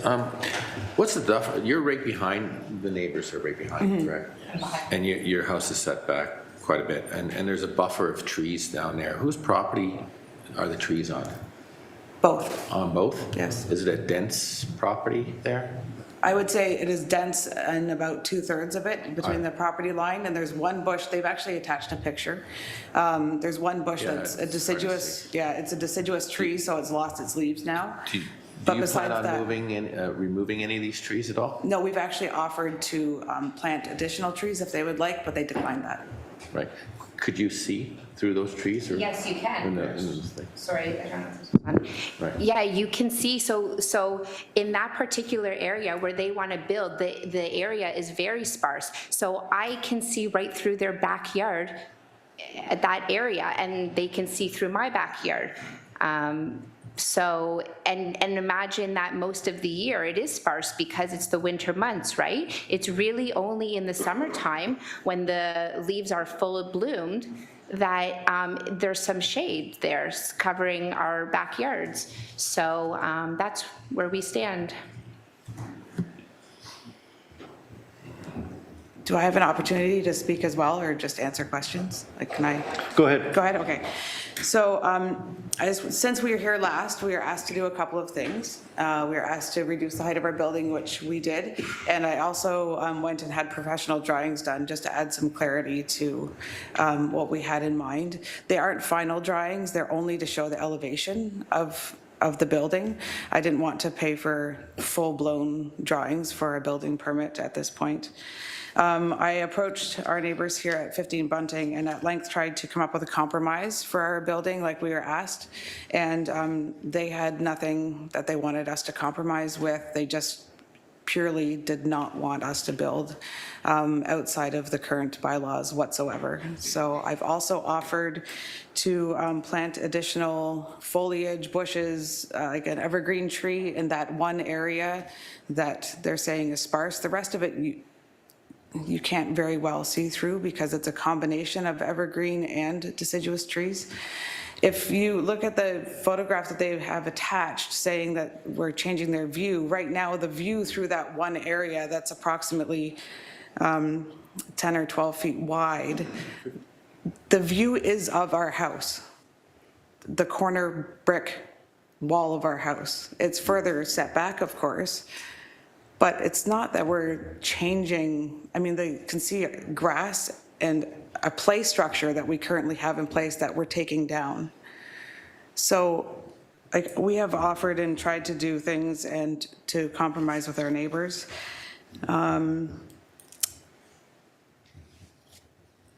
They had declined any and all of our suggestions and said that they didn't want anything built, so not to further the conversation. The gazebo drawings, if anybody has any questions about that, I just put an amendment on there that the height of the gazebo would also be dropped to whatever height is decided if anything is passed through this variance committee, and those drawings were not redone. We have approached all of our neighbors prior to even applying for this variance to let them know what we were doing, because I was more than willing to have these discussions, compromise, and to get people's opinions. So we ended up coming here. I have the letters from 3 of the 5 neighbors that directly abut our property. The 4th neighbor did not give me any objections, but I've heard from other neighbors that, I'm not close to them, but I've heard that they're both fairly unwell with health, so I did not approach them again. Didn't ask for a letter because I didn't want to be bothering them. If they had objections, they've received your letter as well as me at their door, and we spoke.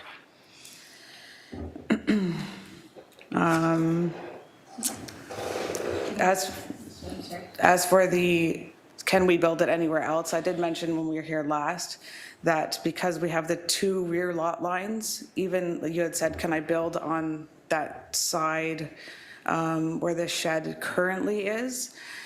I'm supposed to be 7.5 meters away from that side as well, because it's also considered to be a rear lot line because of the irregular shape of our lot. And the other concern that I read from my neighbors at 15 Bunting is they stated that like we're adding 40 linear feet of buildings, which we are, but there's 15 to 17 feet is against their property. The rest of this is the other neighbor's property. Like, we're not talking about 40 feet against their fence line. We're talking about 15 to 17. I didn't go out and measure it, but that's approximately the amount of space that we are going over onto their property line.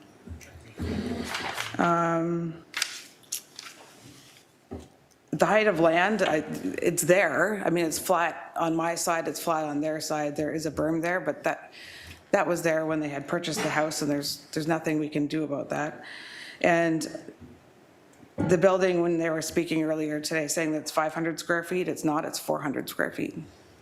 So I just wanted to clarify that. It's a 20 by 20 building. Sorry to interrupt. I think majority of the buildings here are on the other neighbor's rear lot versus this one. And I think, it prevents, the building actually prevents them from looking into yours and yours looking into them. I think it might even be helpful is what it means if you don't want to look into each other's backyard. I don't know if you do want to look into each other's backyard.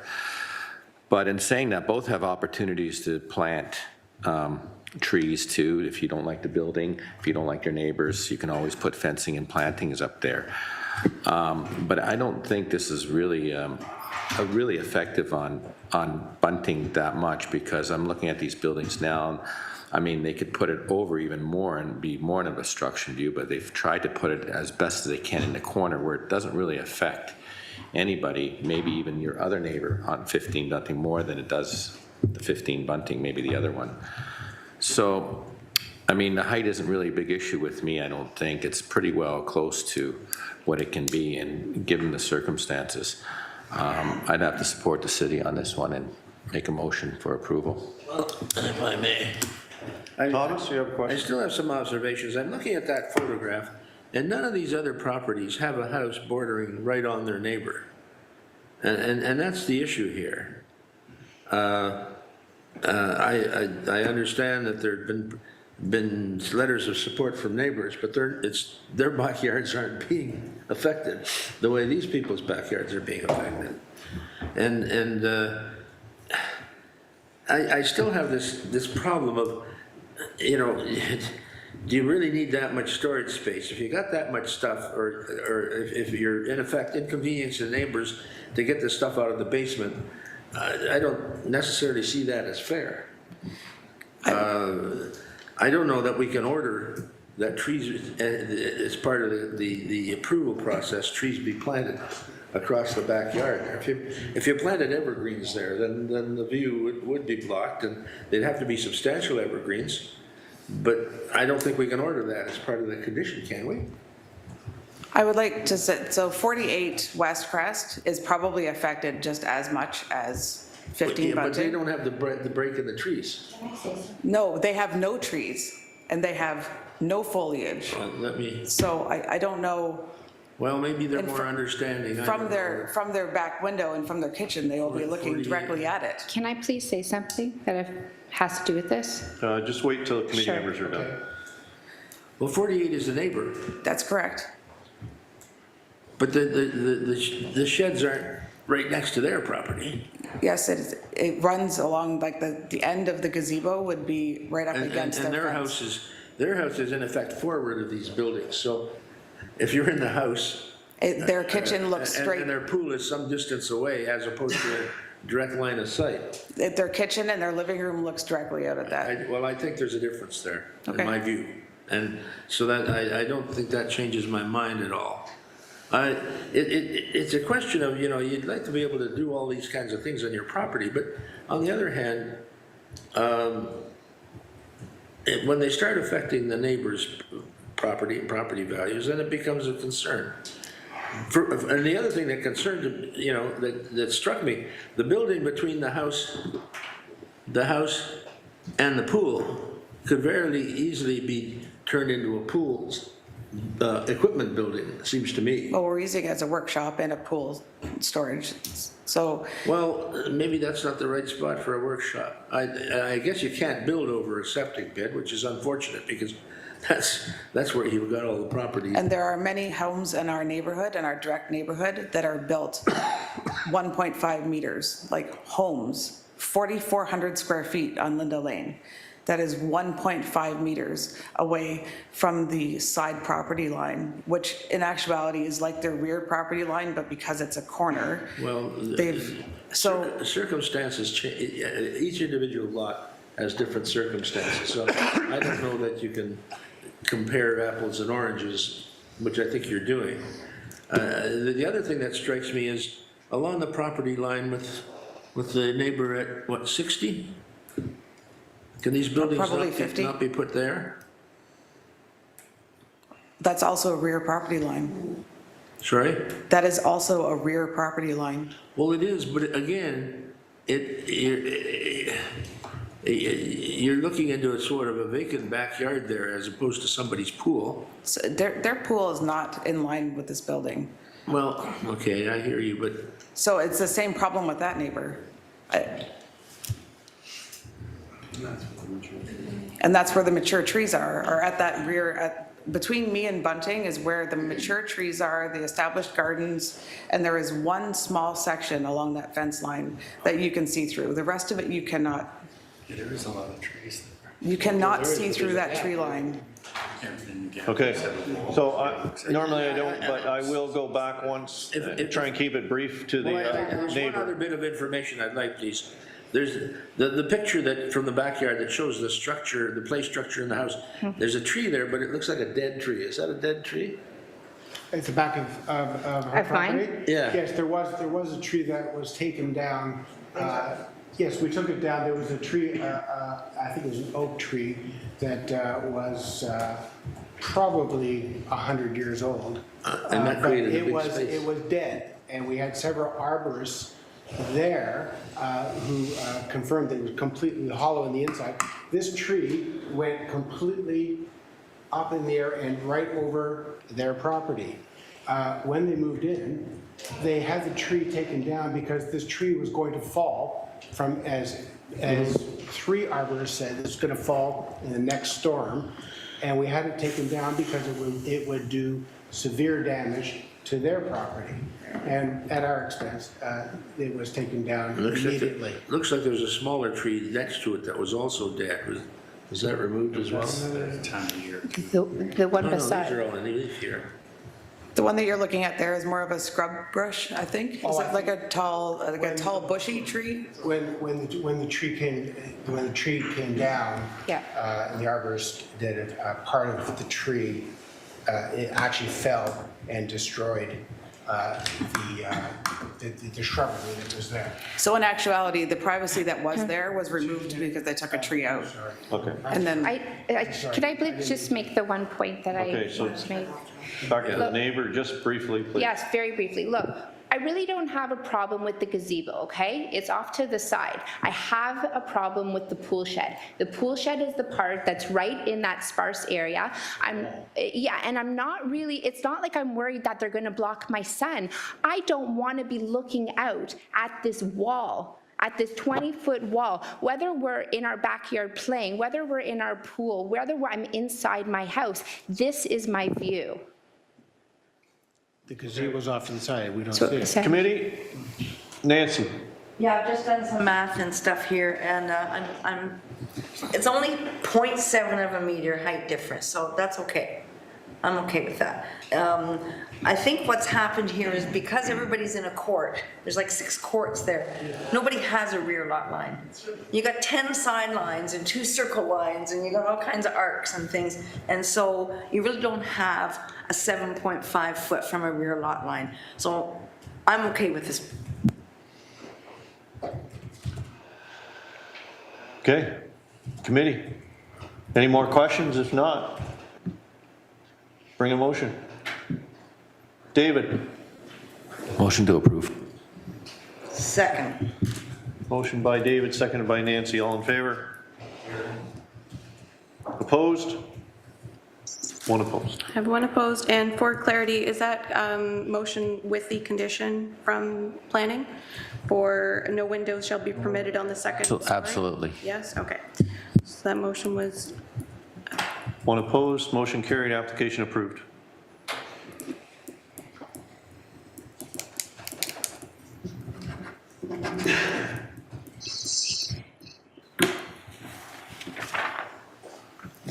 okay, thank you for your time.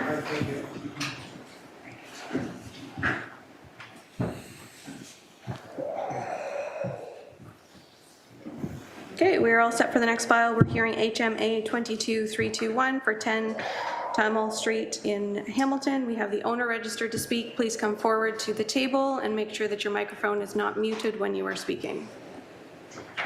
Okay, for the record, is the owner available? Yes, sir. Please make sure that you, Did you have it? It's on. You're good. No. Now you're back. You're working. There, red light. There. Okay. Okay. Did you have a chance to read the comments that were posted? Yes, I did. And do you have any questions? No. Committee, questions? Motion. Mal. Move it. Moved by Mal, seconded by Tom?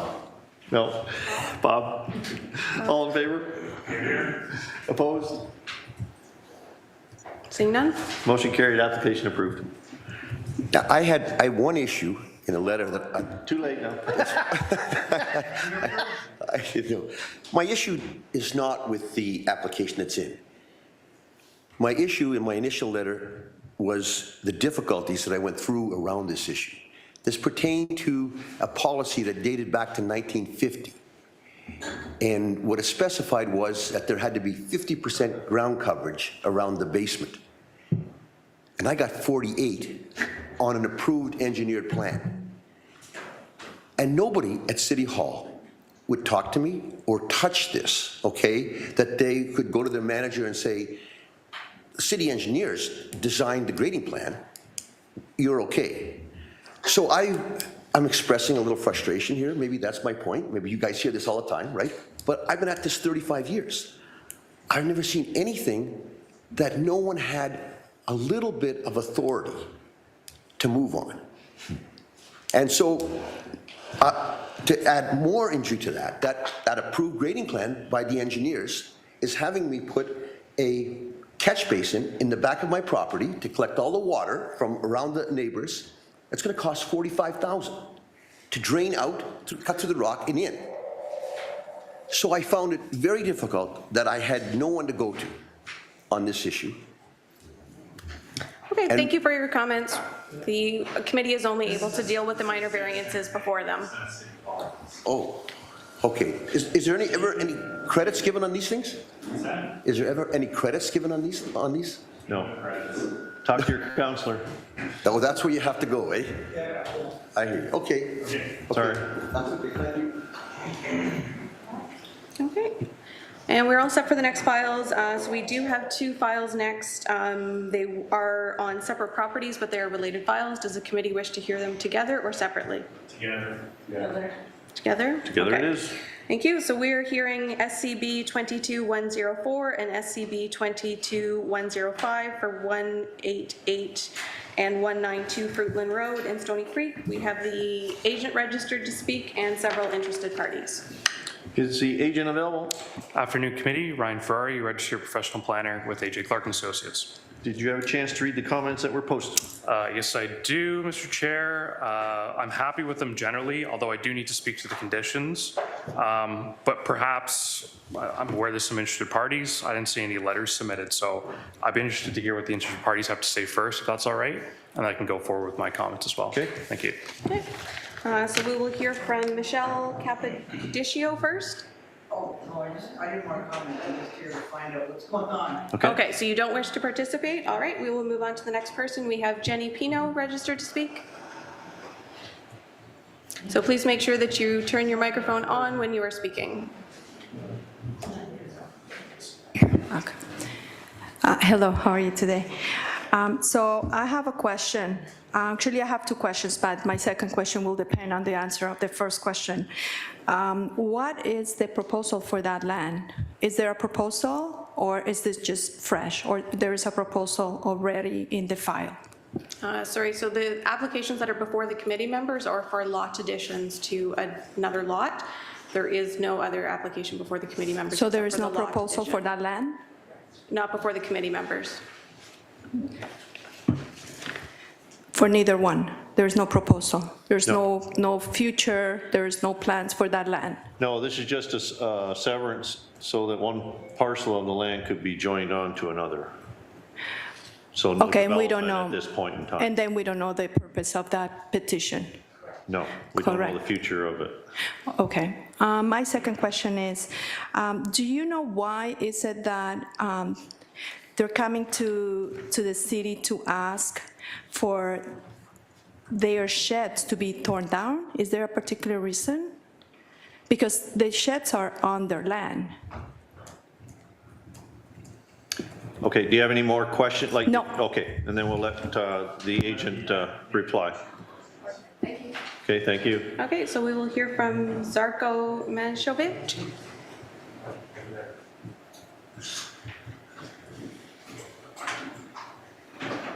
I guess. Okay.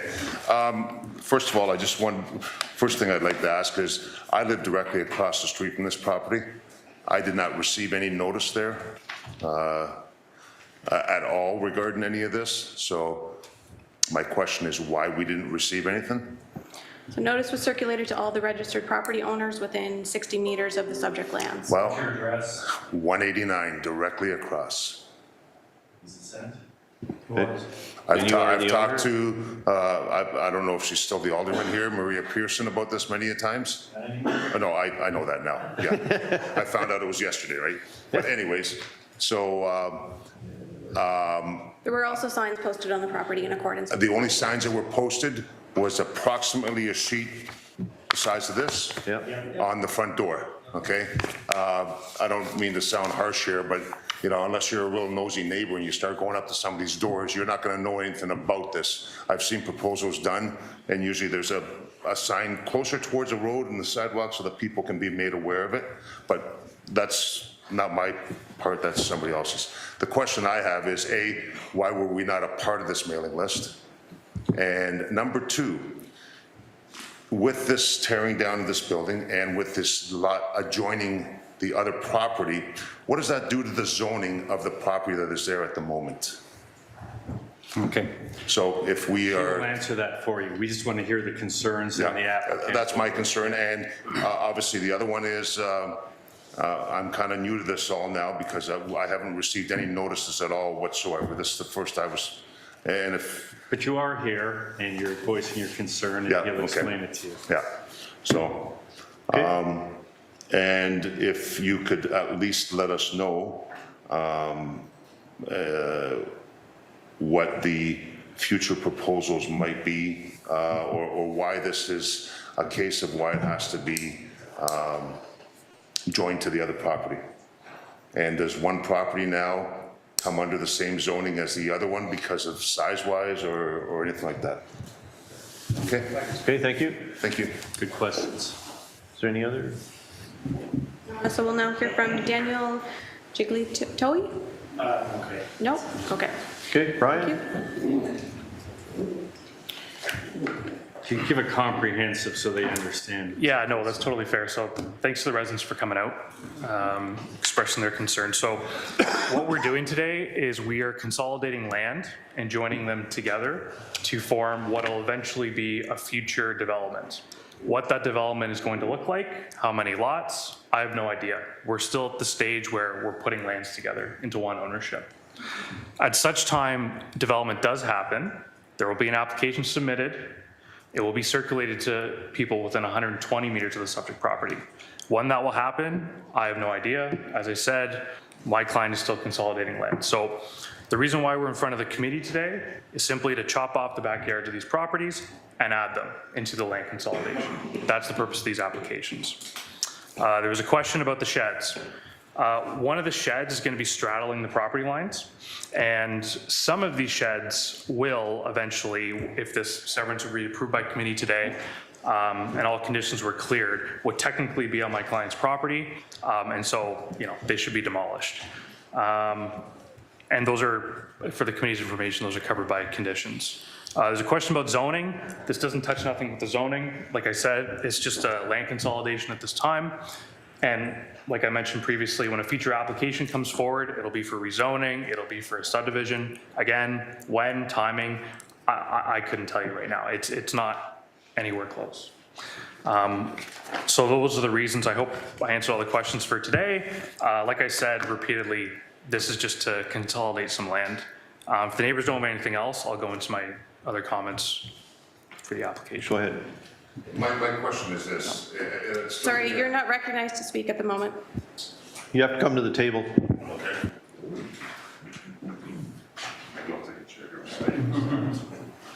So, Turn your mic. Yep. so basically, it still didn't answer my question with what I said. At this moment, correct me if I'm wrong, and I'm not trying to go against any development, because I know that's bound to happen. But if I understood this correctly from what I've heard, and you can verify if I'm wrong, that is to be joined with the land that is on Highway 8, which was the old farmland and owned by Marini, I believe it was at one time? There's a few. Yes, okay. So that land over there is probably zoned as farmland, am I correct? Yes, agricultural specialties, it's farmland. Okay, so what happens to this other land that is joined to that land right now? Brian? Like I said, absolutely nothing. The land is just simply, it's not being rezoned, it's simply being added to another property at this point. So the zoning on the land that is on Fruitland Road, if it happens to be at this time single-home residential, stays single-home residential, even though it's joined adjacent or in the same parcel as the big chunk? Nothing happens until such time. We just want clarification, I just want clarification, yeah. That's fair. Okay, Nothing can happen until a rezoning is submitted. okay, so it can all be under basically one title? Yep. But the zonings would be different for different areas? Potentially, I can't No, comment but on I'm saying any that's future the way it would development. be right now, if your committee here allows it to be under one individual, let's just say XYZ Corporation, they would own it all, but the square footage of that land, the existing parcel that is on Fruitland Road right now, let's say it was 50 by 100, that would always stay as a single-family residential, if that's what it is right now, until they come back to the committee to get it rezoned. Correct. It's the single detached dwellings fronting Fruitland are not going to be touched. Will they be touched in the future? I couldn't tell you, honestly, I don't But know. no, my question still comes down to the zoning, will it be retained no matter what happens? Right now, it will be, yes. Right now, there's no change. Okay, that's all, that's what I'm trying to, I wanted to get. What's that? Oh, no, I know, I'm just saying, whatever the zoning is at the moment stays with that parcel, no matter if you have 100 parcels put together, each one keeps its individual zoning. Yes. That's what, okay. And number two, with you taking that land off, maybe you're the wrong guy to ask on this, but will that clarify any of the maintenance issues that have happened with those properties? You're probably not the gentleman to ask, right? Probably not. Comment. Probably not. Probably make them worse, is that what you're saying? Yeah, no, I understand that. I understand that. It's from AJ Clark, yes. Okay. Other than that, that's, thanks. David? Sorry, this is Matt, property owner. That's happened, I know when I talked to Maria. Well, I don't want to get into a discussion. I'm just telling you, if they're that bad that you're concerned, there's a property standards committee. You can call the city hall, and they'll have an officer come out, look at the properties, and decide whether they make an order that something happened. Yes, I'm aware of that. I've seen that happen. That's why I was just asking. You're not recognized to speak. David? I'd like to make a motion Yes. No, sorry, just wait. Okay, so, Committee member David? no, the agent still wishes to speak about their file. Okay.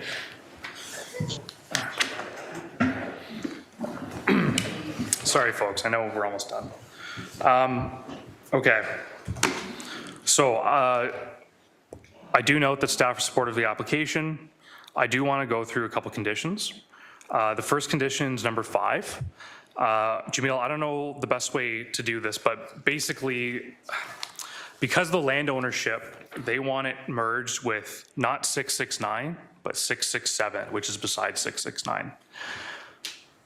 Both properties. So I don't know if we have to specify in the condition what or as long as they merge with some property that my client owns.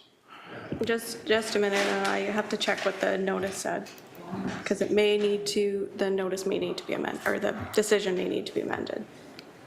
Yeah, so the decision would need to be amended, the conditions would not. Okay. Okay. That's fine. It's merging with 667 technically, but the whole consolidation is owned by a consortium of people. Okay. But they're under one entity. Okay, so you're requesting that both SCB 22104 for 188 Fruitland and SCB 22105 for 192 Fruitland Road be merged on the decision with 667? Correct. Okay. Correct. Okay. Correct. Okay, that will be up to the committee if they so choose. And the final one is to do with condition number 6, committee members. So transportation staff have asked for a road widening, okay?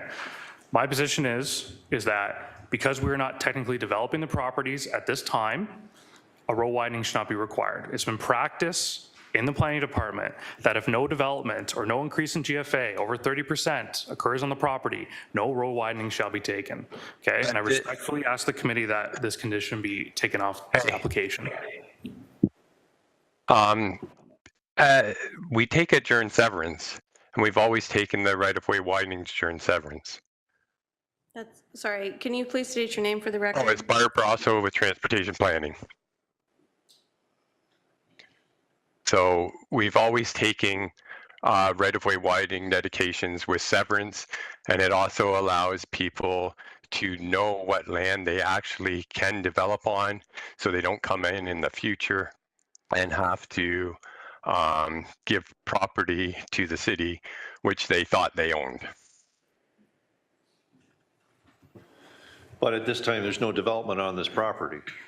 But this is a severance, so that's when we would take it, so that when you, so if we don't take the right-of-way dedication now, then the person who buys this property thinks that they own the property along the right-of-way, which the city will ask for in the future when they develop, which could affect what they thought they could develop.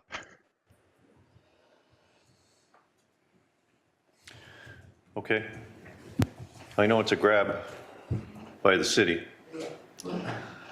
Sorry. And at some point down the road, they would expropriate it, but at least the owner would get some money out of it. Well, anyway, if I may, Ryan? They want to take it off the Fruitland Road property, which is the remaining property as opposed. I know. That's kind of weird. I know. Ryan, did you have a comment? I totally understand transportation planning's position on this. Like, if this were a severance to divide a property in half, I get it, right? We're gonna put new houses on, they have to be in accordance with the new, but I have to stress, this is a land consolidation, and that's a different context. So that's why I'm asking the committee for this, to take the road widening off. It's just gonna make, really what we're trying to do is facilitate the sale of land, right? And at the back. And if we're doing all these conditions, it's just gonna make it more onerous. At some point, there's gonna be a draft plan subdivision. All these road widenings and whatnot are gonna be taken care of at that time. So respectfully, that's why I'm asking for the condition to be removed. So thank you. But are these going to be part of the development where along the Fruitland Road? You're taking away the city's opportunity.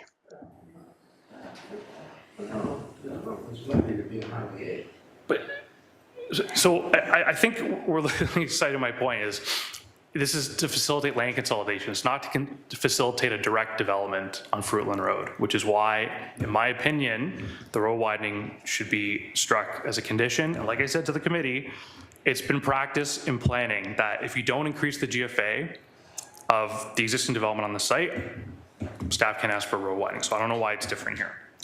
Okay, let's see what the opinion of the committee is. David? The opinion of my opinion, maybe not the committee's, but I make a motion for approval in regards to the two conditions, merging with 667 and striking the road widening. Okay, motion's been made. Seconder, Nancy? All in favor? Opposed? Seeing none? Seeing none, motion carried, application approved. Thank you. That is it? Motion to adjourn. Oh, sorry. Is that the last one? Yes, Mr. Chairman, that is the last file. Okay, motion the for agenda. adjournment? Nancy? Sorry, Nancy.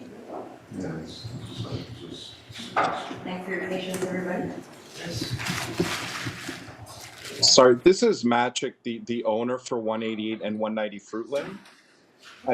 Is there someone that can put me in touch with that neighbor? I know this is unusual, because I'm out in Toronto watching this on web, the one that had concerns about the property maintenance, or maybe I can ask my planner there to get his contact information. Yeah, so we can provide the contact information for the agent on the file. Perfect, and then I will get it from him, and I will be in touch with the neighbor to address his concerns about maintenance. Okay, thank you.